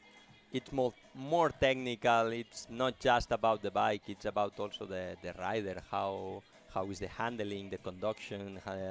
If you take the good line or not. So yeah, it's cool to see all these setups of the bikes. And then yesterday also I saw a guy with a Cannondale Topstone that has a small suspension on the back, but then he changed the fork for a low fork with this system that it's more or less like a suspension to be more comfortable on his bike. So it was cool to see, you know, the freedom to do whatever you want with your bike and enjoy and don't feel weird, no? Because maybe on the road sometimes it is if you use a different bike, people on the road looks like you. "Oh, what are Yeah, you I doing think with this?" that's the beauty of Yeah. gravel. Road, it's too serious, and gravel it's just freedom of whatever you want to do. Gravel and is it's fun. to see your bike. I want this with that, and then yeah, just to do the bike checks of everybody. It's like, oh, he's doing that and he's doing that, and yeah, everybody is meticulous in some parts, like the bar tapes, the position of the hoods. It's just so different. Yeah, and I talked with some of the riders yesterday, and they were a little bit concerned about which tires used today because of the mud, because it was raining the last days, and the conditions changed completely from 1 week ago here in Girona to now, and which pressure to use. And I heard people racing with 1.3 bars, that means 23 PCI. It's so low. Yeah. But that's risking it a bit. Yeah. You're it gonna be is. more comfortable. You have more grip, but then there's a lot of rocks as well, and Yeah. the descents are pretty technical at some point. You need to find the balance between comfortable and protection. And safe. And yeah. And I would go for no mechanicals, no punctures, because I think that just ruins your day. Yeah. You can be quick at fixing a puncture, but then your mind goes somewhere else because you're not concentrated anymore. You've wasted energy. You're just chasing. We saw so many riders yesterday got flat, chasing to the front, and then, yeah, it just gets you out of your game. yeah. But it's part of this game. Yeah. Not a fun part of the Yeah, game. no, for sure. We have a video of with the hotspots that you can find through the routes of the Traka that we love you to see, because you can get an idea of what Wiz riders are going through, and if you're doing part of the Traka, you can see what it's up for you as well.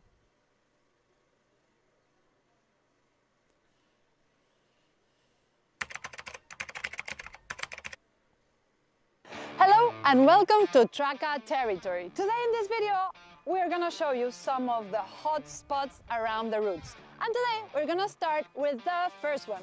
This is the one from the 360 routes. People think they can use road shoes to do the routes. After seeing this, I think you're gonna take a look and see if that is possible. We come from this pretty fast and then we make a right turn. If you're able to do this on your bike, you're a really good cyclist. So I think this is gonna be hike a bike for most of you.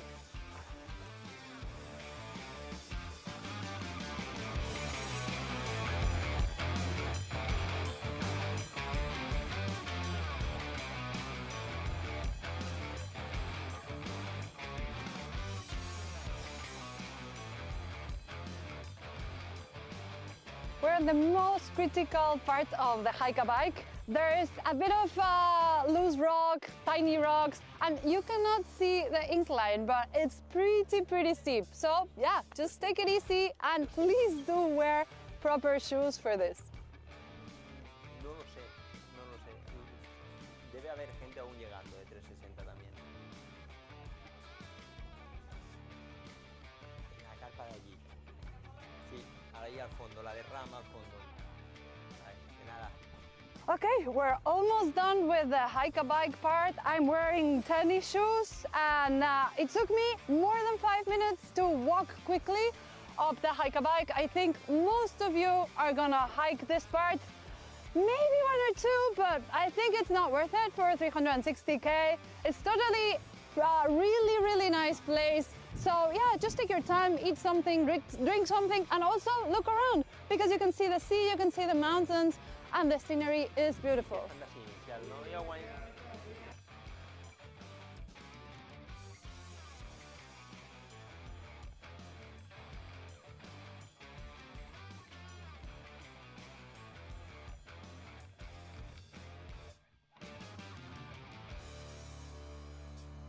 We are in another hotspot of the Traka route. Here is 360 route, but also 560 route. We have one of the riders and we'll ask some stuff. What do you think about this Portland that Gerard has to offer? I think it's pretty amazing. Yeah, this route is pretty challenging. I'm super excited to give it a go on the day of. Today will be the last day that I get to see a lot of the route, and I would recommend a 42 chainring instead of a 44. And insider tip, that font back there, it works. Thank you very much. Enjoy the ride. Gracias.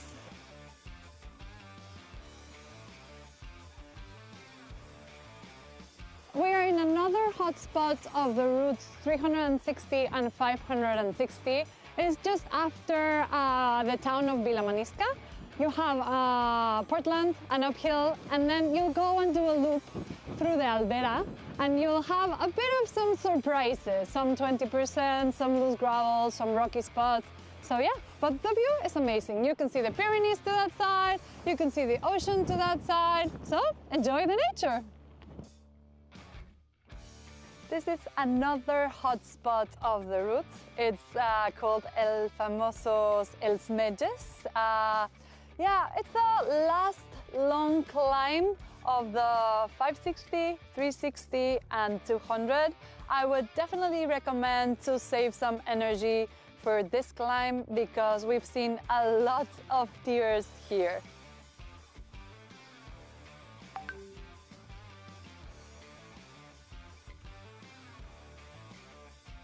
We're in another hotspot of the Traka routes, and this is a really special one because you have less than 10k to get to Fontajau, and all you're thinking about is that meal you're gonna take, that food you're gonna drink, but you still have this little single track that is really fun.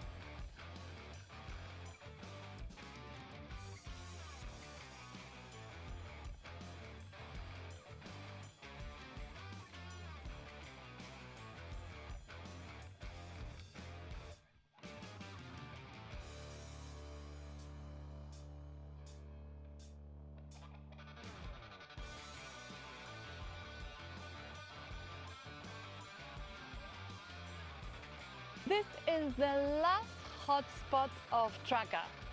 It's a really special one because you're less than 5 kilometers to go. By the locals, it's known by the Nescafe single track. Pretty simple, but it's been a long day and you're tired, but you'll really need to save a bit of energy because you need to be focused. It's pretty simple, but it has a little bit of a jump. And if you fall, yeah, there's the river. So we want to keep you safe. So yeah, just save a bit of energy.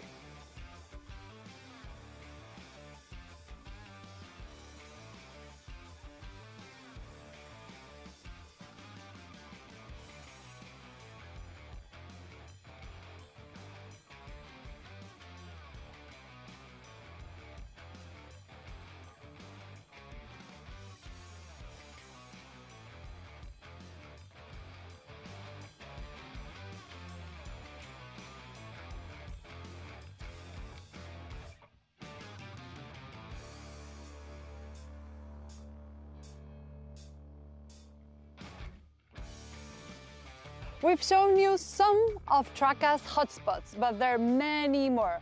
But with this, you're a little bit more prepared and you can enjoy. Ciao!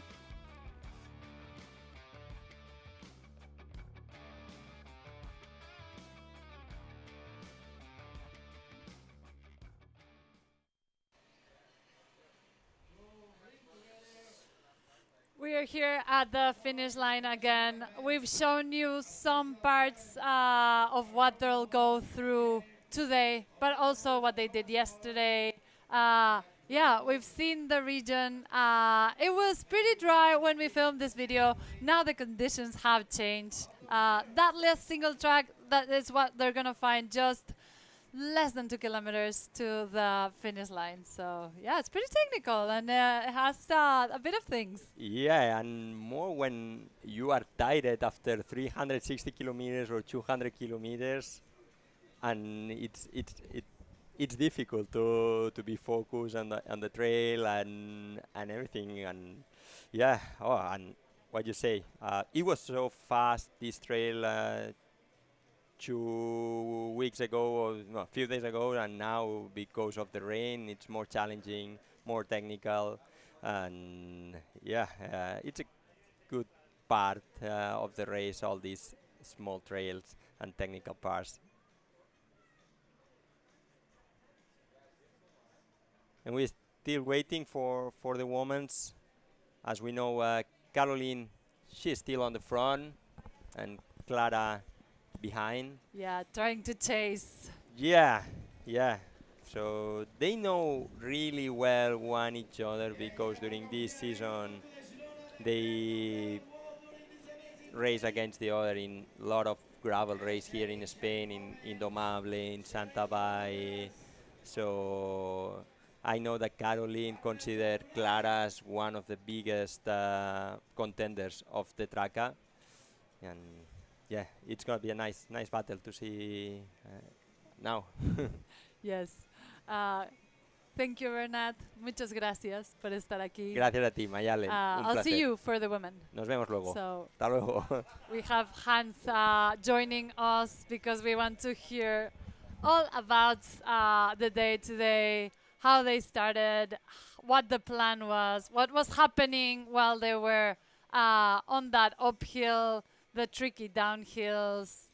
And yeah, we have him here with us pretty soon.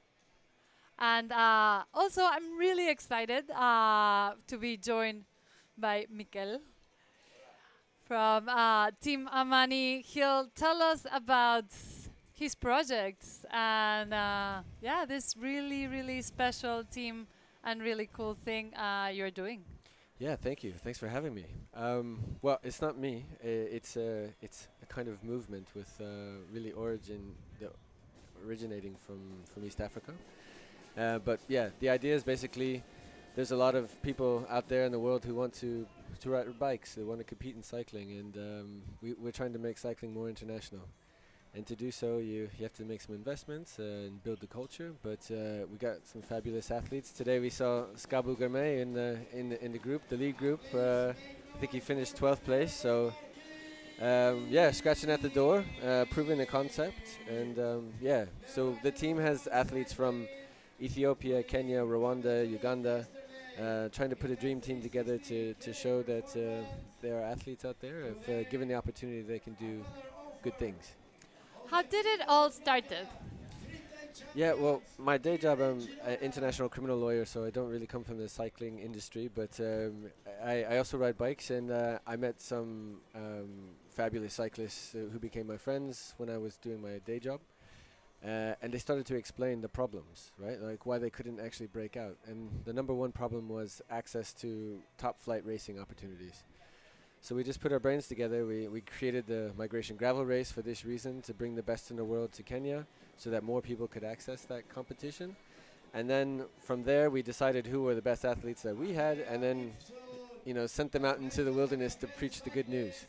So that's how the project started. And that's how we built the team. And slowly but surely, we got the cycling industry on board. We've been really instrumental in putting long-term investment money into this and products and everything else that we need to get this thing going. So yeah, we're pretty pleased with the progress. How many years ago it started?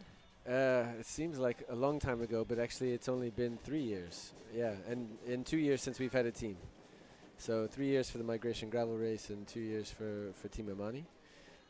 But even since then, from it's not been easy. We've of course had some setbacks, but the trajectory looks sound. Yeah, it looks amazing. How many riders do you have? Because I've seen you've spent more than 3 weeks around Spain doing all the races and going from event to event. Yeah, we have also riders in the United States doing the Lifetime Grand Prix. That's Jordan Schleck. But yeah, we have Team Europe here, Team Spain, I should say. We have 7 riders, 6 who are kind of pushing the sort of pro circuit, and 1 who's kind of an ultra rider. Both men and women. So yeah, that's the team, and we have a development project at home called the Black Mambas, which is going to usher in the next generation of champions, we hope. So yeah, we're trying to get it from all angles. Wow, what incredible movements. And the race, your race, it's part of the Gravel Earth series, the Migration Gravel Race. I've heard amazing things about it. Can you tell us a bit about it? Are you coming? Hopefully. Okay. Frijol can come. Good. Frijole, well, you have to be careful with Frijole because he could be a snack. It's the Masai Mara. So no, Frijol is not coming. Yes, leave him at home. Yeah, so the race, it's like I said, the idea, the genesis of the race was to bring the best in the world to Kenya for exchange. Because everyone always comes to Europe, and cycling has been so Eurocentric. And we thought, let's mix it up a bit, right? And with that competition, we can really have so many more athletes from the region access it, and then we can decide who is really ready for that next step and that next investment. And plus, also, it creates an independent revenue stream so that we can finance what we're doing, and we can use the money we make from our own races to send our athletes abroad. But the race itself is wild. It's in the Masai Mara, which is one of the last wild spaces in the world. So you will be confronted with giraffes and elephants and all the rest. But yeah, a really competitive class, men and women, so we're looking forward to it. Wow, I'm really excited. I've seen some images, and yeah, hope I can make it this year, next year. Definitely. Gravel or mountain bike? No one's ever won on a mountain bike. Okay, we're here on the finish line. We've told the first woman it's almost here. We're ready to welcome her. Sunny day in Girona. Really excited to see, who's gonna be.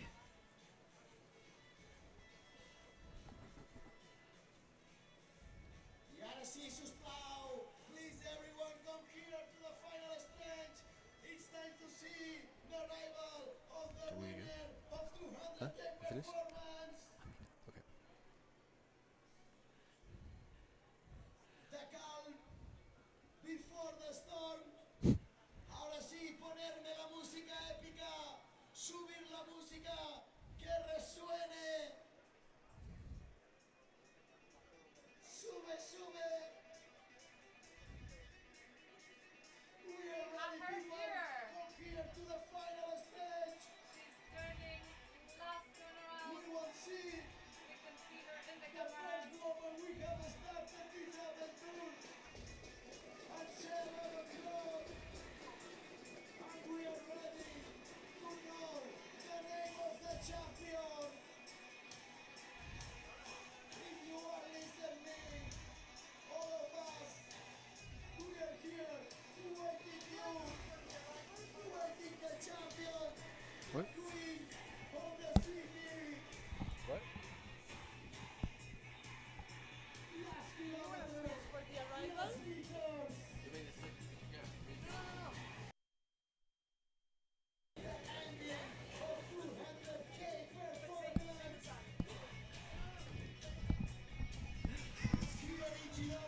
Okay, well, we're waiting for the finish of the first woman, Caroline.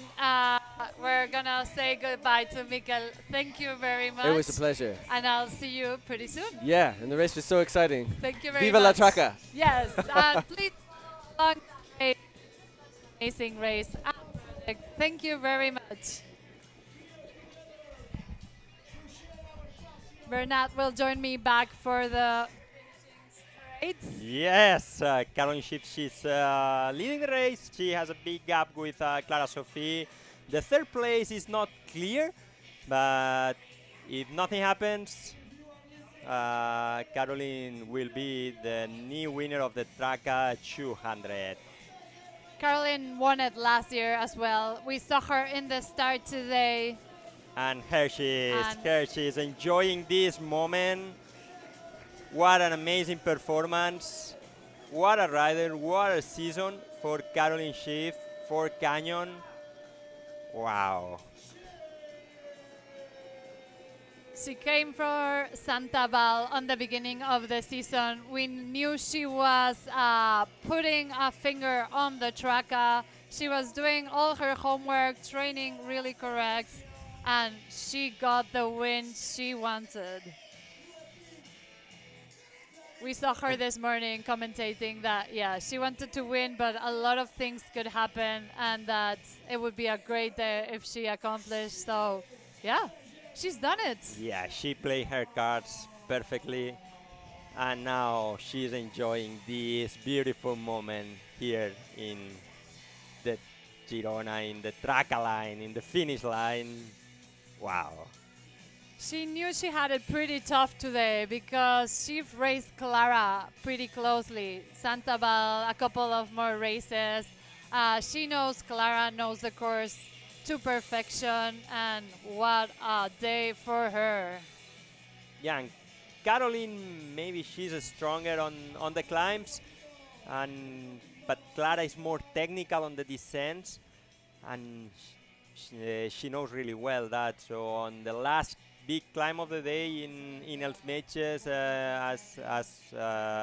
the last information I had was that Caroline pushed really hard to open a gap with Clara, and from there was a battle just with 1 minute behind one each other and racing to the end. But finally Caroline Shiff take advantage of this situation, and yeah, second time that she win the Traka.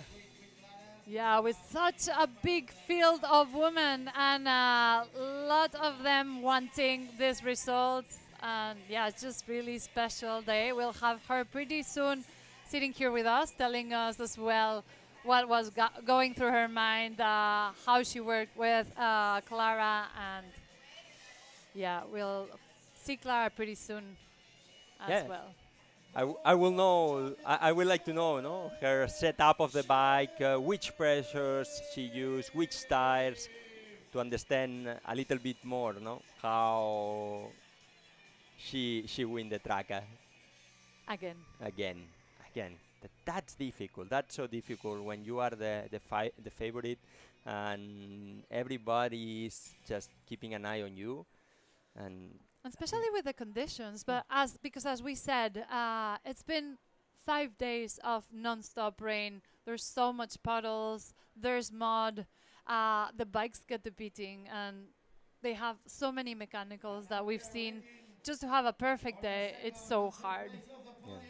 And I talked with Caroline yesterday, and she was so busy with all the partners during this week, making videos, content for Canyon, because nowadays it's not just about racing and performing well, it's also about to take care of your partners, and an event like this, like the Traka, that it's a party during 1 week here in Girona, and you have a lot of meetings and parties, and you have to go there because it's hard to find the balance. Yeah, because you want to play around, but you need to concentrate because you have your big event and everything has to go to place. But we've seen a lot of the riders come to the rides, come up to the events, their sponsors. It's just like you live from the sponsor, so it's also part of your job to do this, but it's also part of your job to perform. So it's just finding that balance that is really important, and we do it perfectly. Yeah. And the other thing on the women's race, it's the difference that if you are in a group with because they race together, men's and women's, and to be smart and smooth, to do the attack in the right moment, and if your competitor is behind and lose the wheel of this group, then it's game over for the other one. So it's more than just racing. It's also to be smart and to be like to know no when to attack and to understand the group where you are, who can help you, because at the end the men's on this race also have a influence on the final result. Yeah, that's what always we talked about as well. It's for the women's, it's always a different race because you're there with the men, and then you have to position yourself. You have to go harder than you wish you would at the beginning, because if you're not there, if somebody else is there, they're just gonna go to the front, and then they'll stay on the wheel, and then it's freewheeling for a bit of time, and then you're just wasting energy on the back. We were taking with G about that this morning. And yeah, it's just different tactics, different race. If gravel racing keep growing and women keep growing here in this sport, I hope that in the future we will see a race just for the women, a race just for the men. What do you think? Yes, we've seen that on some events. In Rancho they do it, maybe for the final this year. Class Mark will do it as well. It's just different, and it's nice to have a women's race because it's a pure race, and then nobody can hide there. And not that I'm saying that nobody, it's not fair. It's perfect, but it's nice to see who's in front, who's behind. Sometimes in the women with all the men in the middle, is you don't know. You go through the stations, like you're third, it's like, who passed me or who was in front, you know? So it's nice to see yourself in the race all together. And yeah, hopefully the future is that, and we get to enjoy.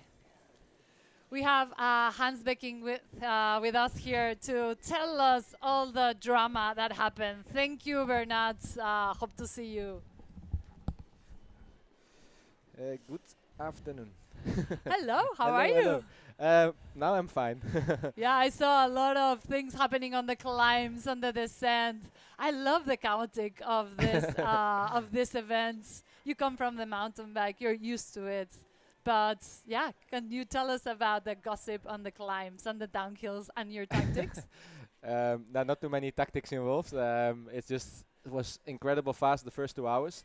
And I think the group was made there, like the selection was made, like the national selection by these brutal climbs. And then I thought after like 45 kilometers, like it's still 155 kilometers to go, how I'm going to survive this. And then it was like survival till the end, just try to hold on and stay in the wheels and watch everybody. And then actually the last 40 that were really fun because everybody like put their cards on the table and attacking each other, and then just still so close gaps till the finish line after 6 hours on the bike or even more. But you're used to it. You come from Cape Epic, like so many days in the Cape like Epic, this. the longest stage was 4 hours, or 4 hours and 10. So, but in the gravel is different dynamic. It's like maybe a little bit less intense at some parts, like the flat parts.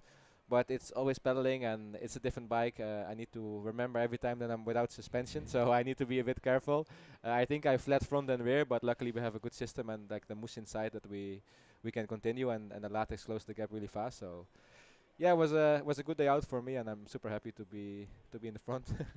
How it developed? How did the first group got formed?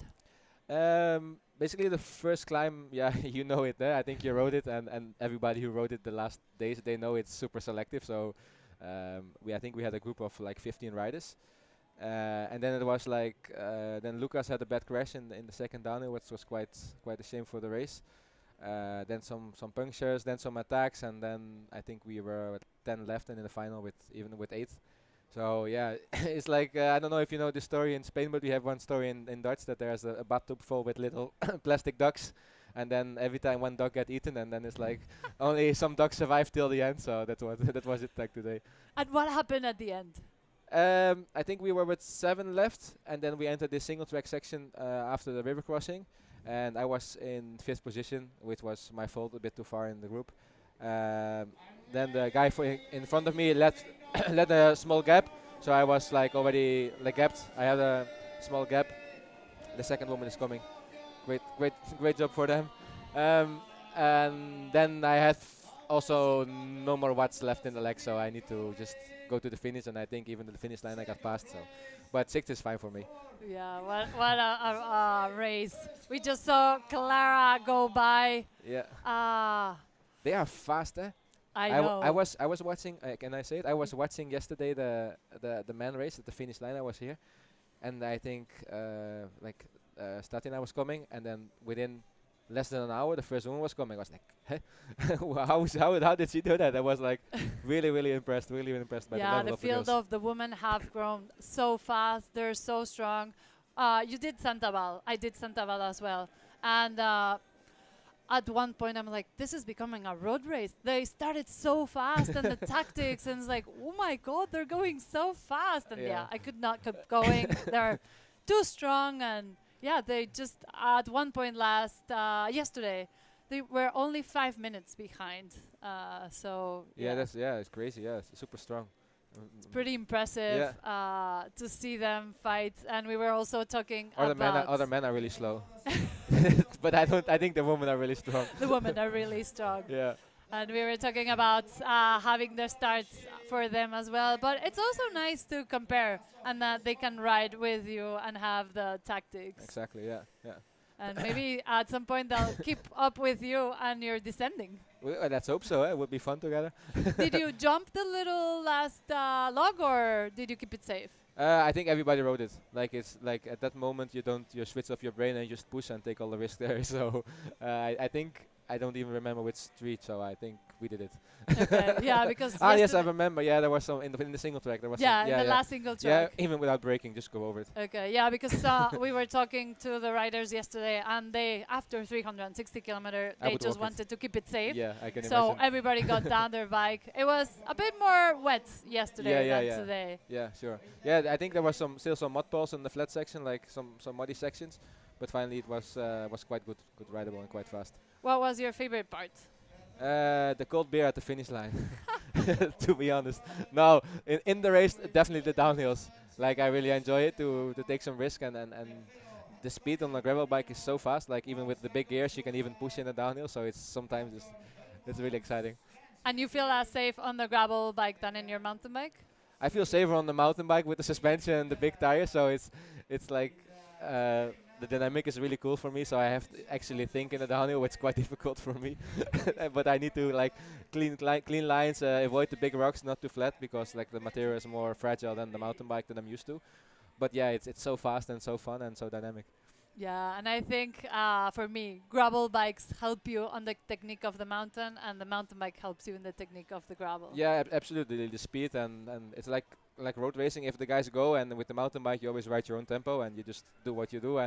But if they go, you have to follow the wheels. So sometimes you push like over, and the lactate in the legs is like building so high that at some point you just want to explode. But yeah, that's really cool.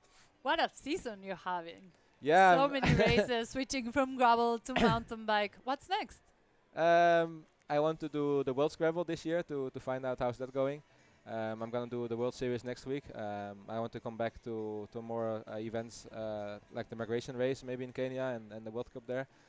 Maybe some more class mark events and just the cool ones. Like I really like the atmosphere and the fun part for me from gravel is like we have Olympic champions on the road here. We have the best triathletes. We have the best mountain bikers, the best road cyclists, and like it's really cool dynamic to see out where the strengths of the mountain bikers is and where it's from the road riders, and like the dynamic is really cool. Yeah, and it's nice that you don't know each other. No. Like you know of him, but you've never ridden with him. So Exactly. Yeah, and it's so cool. There's so much mutual respect because sometimes we lose the road and we wait even in the front for the other riders. And if I see somebody has problems to loop their chain, we just help each other by looping each other's chain. So that's like it's so cool. That's really fun. That's really cool to see. That's super cool. Yeah. And I've heard that you're looking forward to the party from today. Yeah, I heard there's some rave, and I also want to start the 100 tomorrow, so I need to sweat it out. But yeah, tonight I'm now gonna rest a bit, and then tonight I will be in a great shape again, I hope. You can do like the ultra riders, no sleep and then ride. So you can do no, the 200 I will today. sleep now till tonight, and then maybe no sleep tonight. Better option. Yes. Thank you very much. Thank you. Enjoy. Thank you.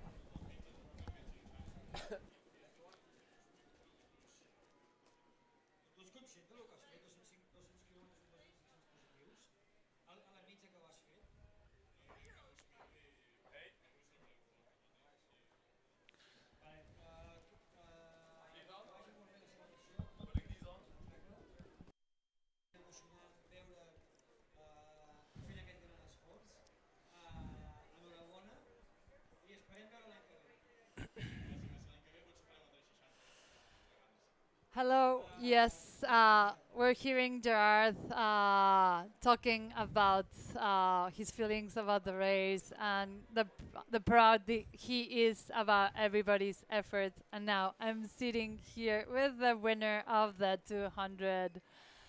Can you tell us what was going through your mind? Whew, it was a lot of emotions during the race because you always have a part where you're not that strong and then you doubt yourself a bit.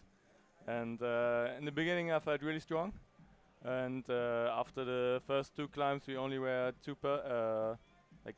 15 persons. So from there on we just had a good pace, and then on the next climb I struggled a bit and even lost the group for maybe 5 to 10 seconds, but could come back in a downhill. And then from there on we had a nice group working good together, and yeah, a lot of attacks in the final, but all got neutralized. And then yeah, the single track started in the last 7K, and I got in there at third place, and suddenly the gap behind us opened up and we just went full. And then yeah, last meters I didn't know how to ride it exactly, and after 200k it's not even if you're the fastest sprinter, when you are really fatigued, then you probably won't win the sprint. And but I think I launched it perfectly, and I was in front in the last corner, and then I just went all in and was enough. Yeah. Congratulations. Thank you. What an effort. Did you know the course before? Have you ridden it? Yeah, we've been here in February and did Santa Val. So a few parts were the same, but we also did a recon in February back, and then we came here on, I think, Wednesday and did the first two climbs and the final. So it was good to know what's coming up, yes. Good to do your homework, because the course changed a bit from February to now. Yeah, also with the weather the last couple of days here, it was really technical, but I like it. I think it was a good mix between endurance and technical ability, so good one. Yeah, do you prefer drier or muddy? Oh, most of the time dry, because then it won't get cold, because when it's raining I get cold quite fast. But yeah, we're in Spain and weather is good, so this was a good one, yeah. Yeah, it's been a crazy week. We haven't had rain in 2 years like this. Yeah. We needed the rain. The timing was not the best, but I think it's made for an epic. Yeah, for sure. I think everybody was on the limit in the end, because the first climbs was like really fast pace, and then after 5 hours you could feel that yeah, everybody was a bit low on energy. But yeah, it was an epic day, yes. Yeah, and a lot of mechanicals and crashes. With this type of terrain, it's typical. Did you have anything? Did something happen? No, I was very lucky. Had no problems. Yeah, in the descents I always had like a gap to the person in front of me, so I could see what's coming up. I think that helps, that you don't get a flat tire or something, and yeah, worked everything perfect today. Yeah, that's the difference between the road and the gravel, no? That you really have to leave a bit of space for, even if there's a jump or something, that you have to go through it. Yeah, I think it was also interesting to see the different kind of riders. A few road cyclists, a few who only do gravel, and yeah, then a lot of mountain bikers. It was a really good mix, but in the end we all do gravel, and it's a really nice thing. Nice to see Yeah. your teammate happy for you. Yeah, no? he was also very strong. Had a nice top 10 in the end, I think. Did he help you? Do you do team tactics? Yeah, we try when we are together in the front, but unfortunately we were not after the first climb, so everyone by himself. But yeah, in general, it's really nice to have teammates in gravel races, and I think it will also develop quite a bit in the next few years and will be very important. Yes. Yeah, we've seen that. We've seen that it's changed. Which races are you gonna? We're looking at you here. The sprints. Yeah. Can you talk us through? You made a really good gap. Yeah, I started my sprint on the other side, and like probably sprinting maybe with 90% of power into the corner, and I knew I could kick one more time really hard, and yeah, when I looked back I couldn't see them behind me, and then Yeah, you looked pretty happy. strong. What kind of gears were you using? I had we ride a SRAM setup, and I had a 44 chainring in the front, and the Eagle cassette. I think it's 1052 in the back, so really easy.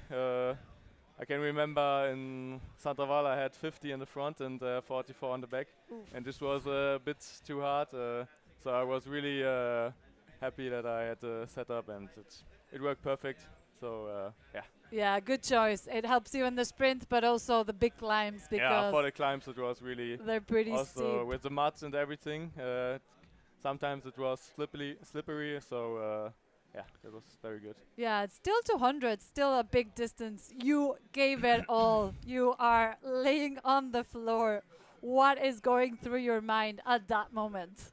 Yeah, so many emotions. Kind of couldn't believe it. I had some good races in the last few weeks, but yeah, every race you start to doubt a little bit because different riders, and you think, am I really that strong? Maybe I have a bad day, and so it was kind of a big relief to also prove the results of the last few weeks and show it here with probably one of the best fields in European gravel racing. So yeah, it was a really nice feeling. Yeah, the field this morning. Oh my God, everyone was here from road racing, from mountain biking, from triathlon.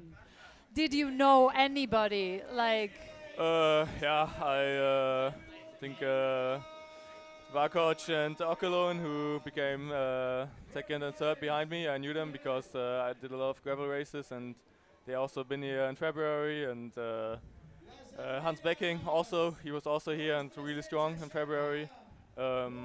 So I knew I was close to their level or at the same level. But yeah, I think I might not look like a typical sprinter, but in general I would say I have always a quite good kick, and yeah, when I could see the finish and we are just three person, I just kind of had the feeling I could win. Yeah. that's when you believed it. Yeah. Do you think of yourself more of a sprinter, a technical rider? Do you like climbing? What do you think is your strength? I think for gravel you kind of have to do everything quite well. I think that's one of my strengths, that I can do everything quite well, but nothing like perfect. So, but when you're strong enough to get over the climbs and then have a good sprint, I think that's a good combination. Yeah. Yeah, a really good rider, good mix of abilities. You've done some of the Gravel Earth series. What is your next event? What your calendar looks like? The next race will be Gravel World Series in Aachen.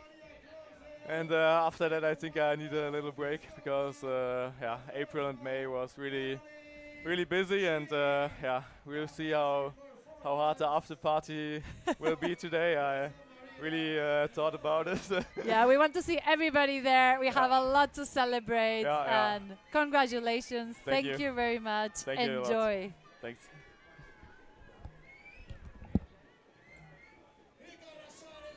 We have some images from the finish line. Happy faces, tired faces. It's been a long day.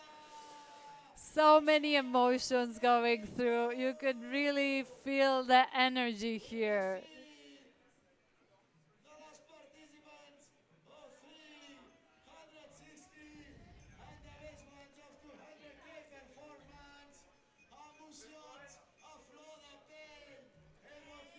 Congratulations.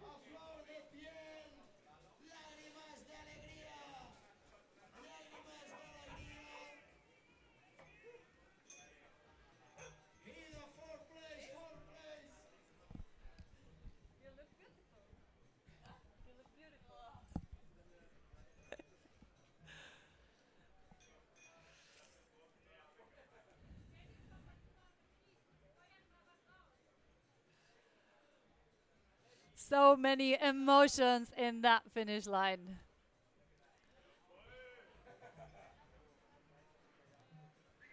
Buscar la gesta, dels 360 aquí,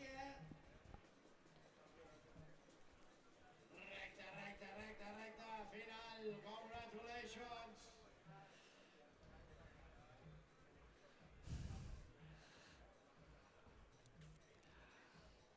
We are joined here by Caroline Shiff, the winner of the 200-kilometer Traka. Wow, congratulations. 2 years in a row. You look beautiful. The course was pretty hard and you can see it in your face. Yes, it was a really, really hard day today. We saw you in the morning. You had doubts. You wanted this, but now that it has happened, can you tell us? It's always you never know what happens doing such a long race, so you never know if you can win. And I had a really strong competition with Clara, who was second. So it was not an easy day, and I had to really fight for that win today. Yeah, we saw you work together. You know her pretty well. You've raced Santabal with her. Yes. She's pretty strong, really good on the uphills and descents. Yes. But you're really tough too. What was going through your mind while you were with her?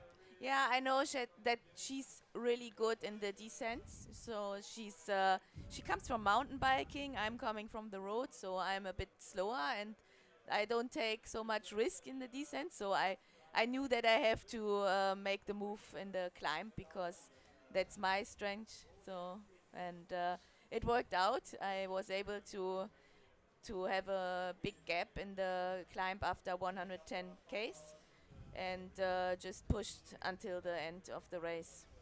We knew you knew Els Metges pretty well. That was part of the course from last year. Yes. Did you have in mind that you were gonna make a move that point? Yeah, that was my plan because it's the only point where you really can have a big gap because the climb is pretty long and also very steep.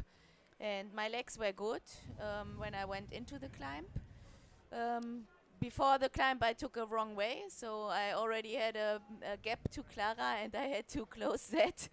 But when I closed it, I saw that I'm a bit faster in the climb, and just pushed all I had.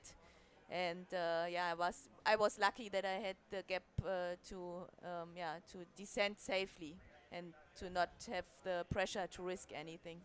Yeah, because Clara loves descending. Yes. And Santabal, she showed us how. I know, and I also did the recon here with her a few weeks ago, and there I already saw that she's really a killer on the descents. Yeah, she loves them. She loves doing mountain bike, and the harder, the better. Yes, and she did a great race. I just can say that.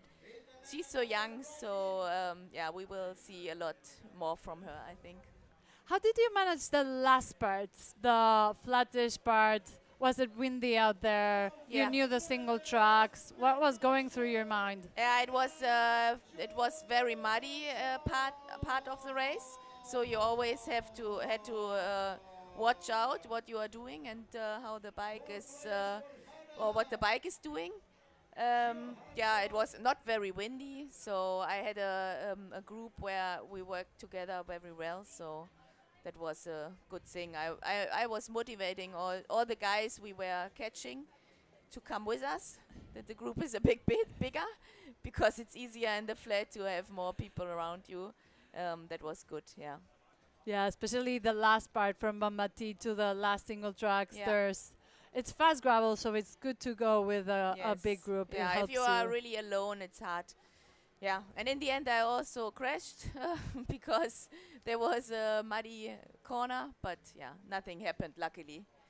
Okay, so we're gonna see you on the finish line, so you can talk us through what you were thinking and feeling for this part. You can see yourself. Okay, yeah. What were you thinking? What was Yeah. relief crossing to your mind, or I'm always not sure if I'm really first, so I'm always yeah. But then I know it, and yeah, I was just happy that I was able to win on this bike. So that was why I put it in the air, because I have great support from my team, and it's also always yeah, it's always you can't go without your team. So I was happy to see them all. it gives me goosebumps just to see everybody cheering. And as you say, gravel is not an individual sport. You No. have to have so many people behind Yes. you helping out in the aid stations with Yeah. the mechanics, especially during this week because it's been so rough for the bikes. Yeah. You really needed to take Yeah. care of it. Without a team, it's hardly, yeah, it's impossible to perform really well. Also, if you have it, the competition is close now, so yeah, I'm happy that I have the team behind me. Yeah, congratulations. Thank What a you. day. Thanks. Thank you very much. We'll see you tonight at the party. Yeah, sure. Thank you very much. Thanks. Enjoy. Thank you.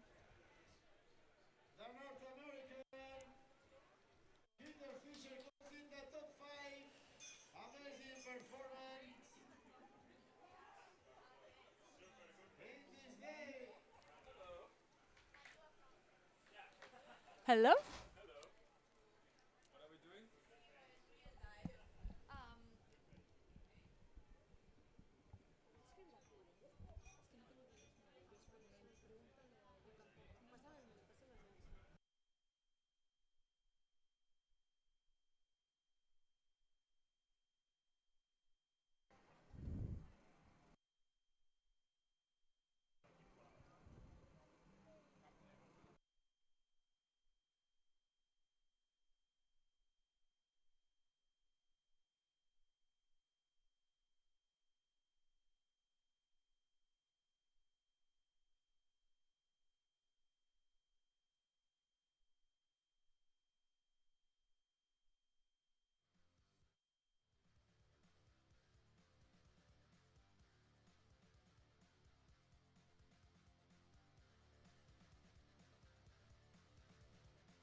We're joined here by Janik.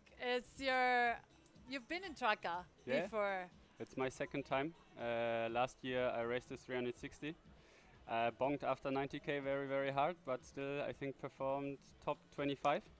And yeah, we as Panama Studios learned a lot last year how the Traka works and what is the vibe, and understood that the Traka really corresponds with our three main values from Panama Studios, which is like passion, performance and accountability. And then I think the last half a year we worked on a concept how to activate the Traka, because I think for us it's all about community and of course bringing the right people. And this is not just past racing, it's above, it's ambassadors, it's wholesalers and retailers, and now we are here with 130 people. and are very, very, very happy having right now the finish line party. And of course, very happy about the performance from Pass Racing with Caro's win and 4 people on the men's side in the top 10, and of course Clara now on the 2nd spot. And yeah, I think the Traka is becoming the biggest gravel race in Europe. We've seen you everywhere. Yeah. So many events during the week. You've done so many rides. Yeah. You had so many presentations. Then you had the paella. Yeah, you've really grown the community. It feels incredible. What has changed from last year to this year? I think the media perception has changed. I don't know, is it the 5th or 6th edition of the Traka? I'm not really sure, but if we look The back, I think 6th edition. the 6th edition, and when we're talking to Chris and Gerard, which are doing an incredible work behind, and I really want to highlight the team. I think there are so many great people behind Chris and Gerard. Without those people, this event wouldn't happen.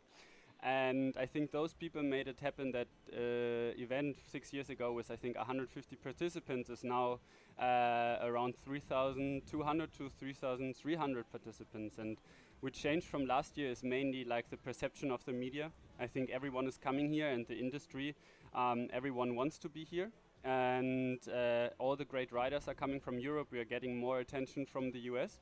And I think it's becoming the melting spot in gravel in Europe, and I think this has even grown from last year, and which is very incredible. Yeah, as you said, Classmark team, it has more than 200 people helping out and doing a job for this event to happen. It's just like a big family. It's really, really special team.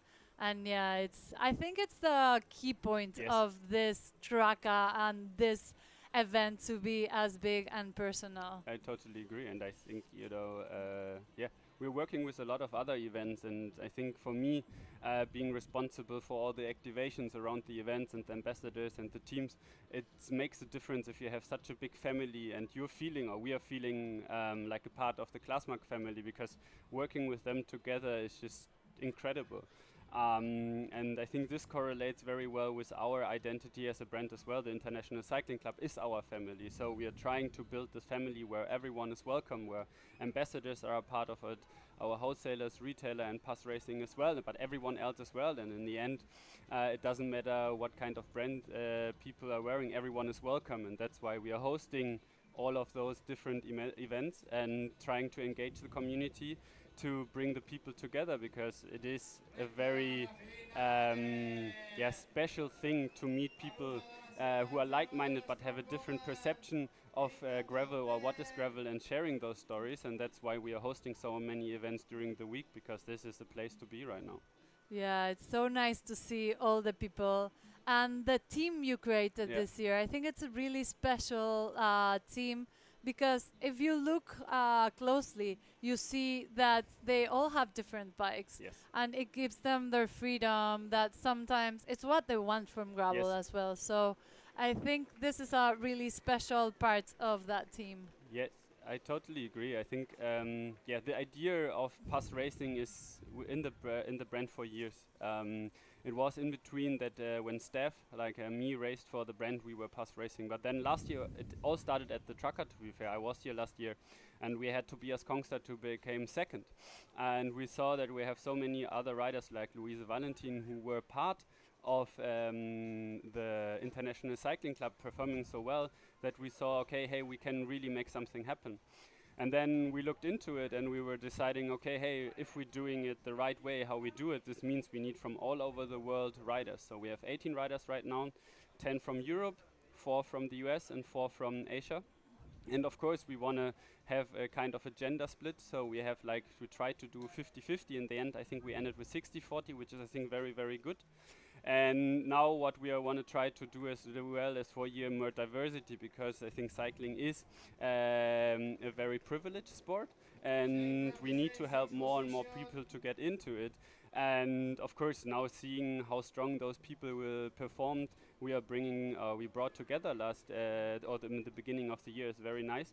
And I agree with those bike sponsors that everyone can have their own bike, as we want to just build the perfect framework for them. So we take care of logistics, of all the important parts like nutrition, accommodation, and so on. And then they have to decide who they want to go with from a bike point of view.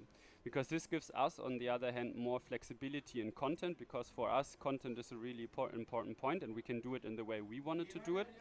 But they can as work with their bike brands to represent it in their way. And yeah, so far the Traka was one of our main goals. We wanted to win the Traka. We did. We got the second today with Clara, which is really nice to see that our female or women's sides perform so strong, because I think there we can help and support as well, and this is very important for us. And now the next big race for us is Unbound. Let's see how our European athletes are performing in the US. And then we see we're already working on Pass Racing 2025. I'm very excited about this. And I really, really hope to be here next year with Panama Studios as well. Because, yeah, this is the pinnacle of gravel cycling in Europe. Yeah, you have a really strong field of men and women. I got to do the Santaval with them, and it was incredible. It was all pass team, and then 1 or 3. Yeah, pretty special what you're doing. Can you tell us a bit about the project about next year? It's a very, very early start, and as I'm responsible for activating the team, I'm not so much involved in it, but of course we have to look, hey, how can we even make this framework we are working with even better, that our riders can form better, can concentrate more on training. We are looking into more sponsors, because at the current moment we have a very, very strong partners, but of course to probably bring the whole level on another level, we need to look into the flexibility or opportunities to get more sponsors on board.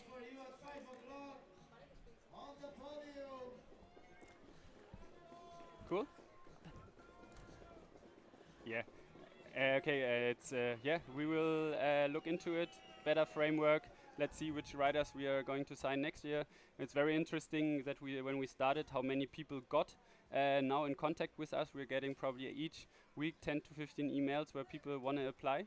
And now it's just looking into it, looking for partners we want to work with next year. We are very, very, very happy with the ones we got this year, but I think if we want to go the next level, we will probably have to look as well into 1 or 2 other partners who can support this project, because partners are very needed to make this happen. Congratulations. Thank What you. an incredible project. What a week. Yes, and what a week. And good it's luck not the end. with everything. Thank you so much. Thank you very much for joining me. Thank you. Take care. See you later. See you later.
We are here very lucky to have Christina.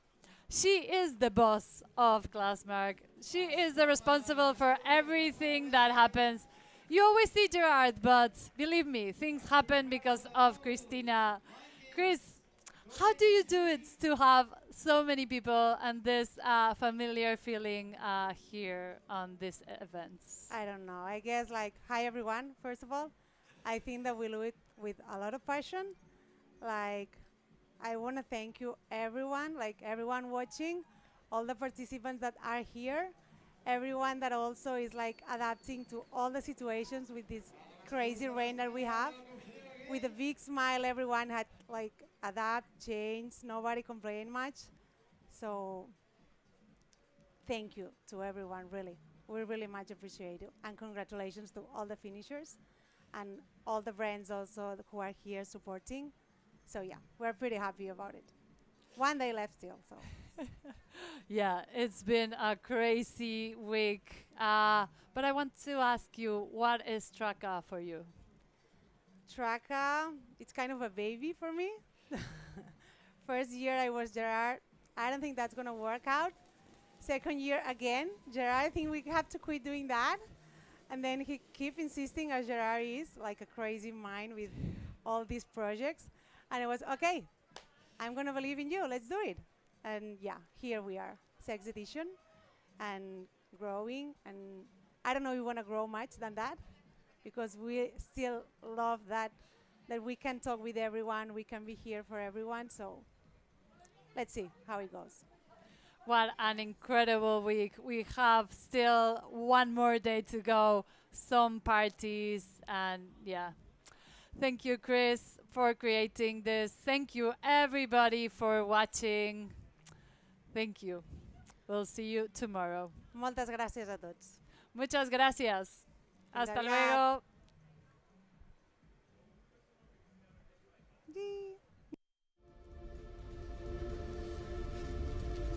I don't know what happened in the end. I think I just hit one of the stones, like into the rim, on the side. So, and I tried to plug it. So I was basically riding 5Ks with like no tire, and then everything broke down here, like 1K to go, and I had to start running.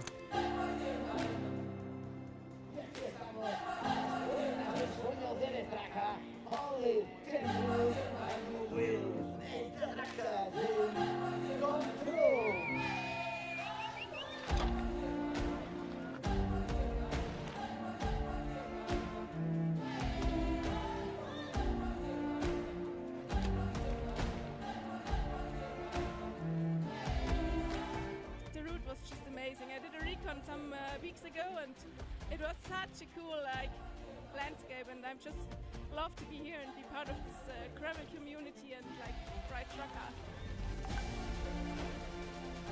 Yeah, I thought there was gonna be more of like a hard start and then like steady all day, and then ramping up towards the end with attacks, but I never expected something to just be like a time trial between groups the whole time from the last time. It was insane.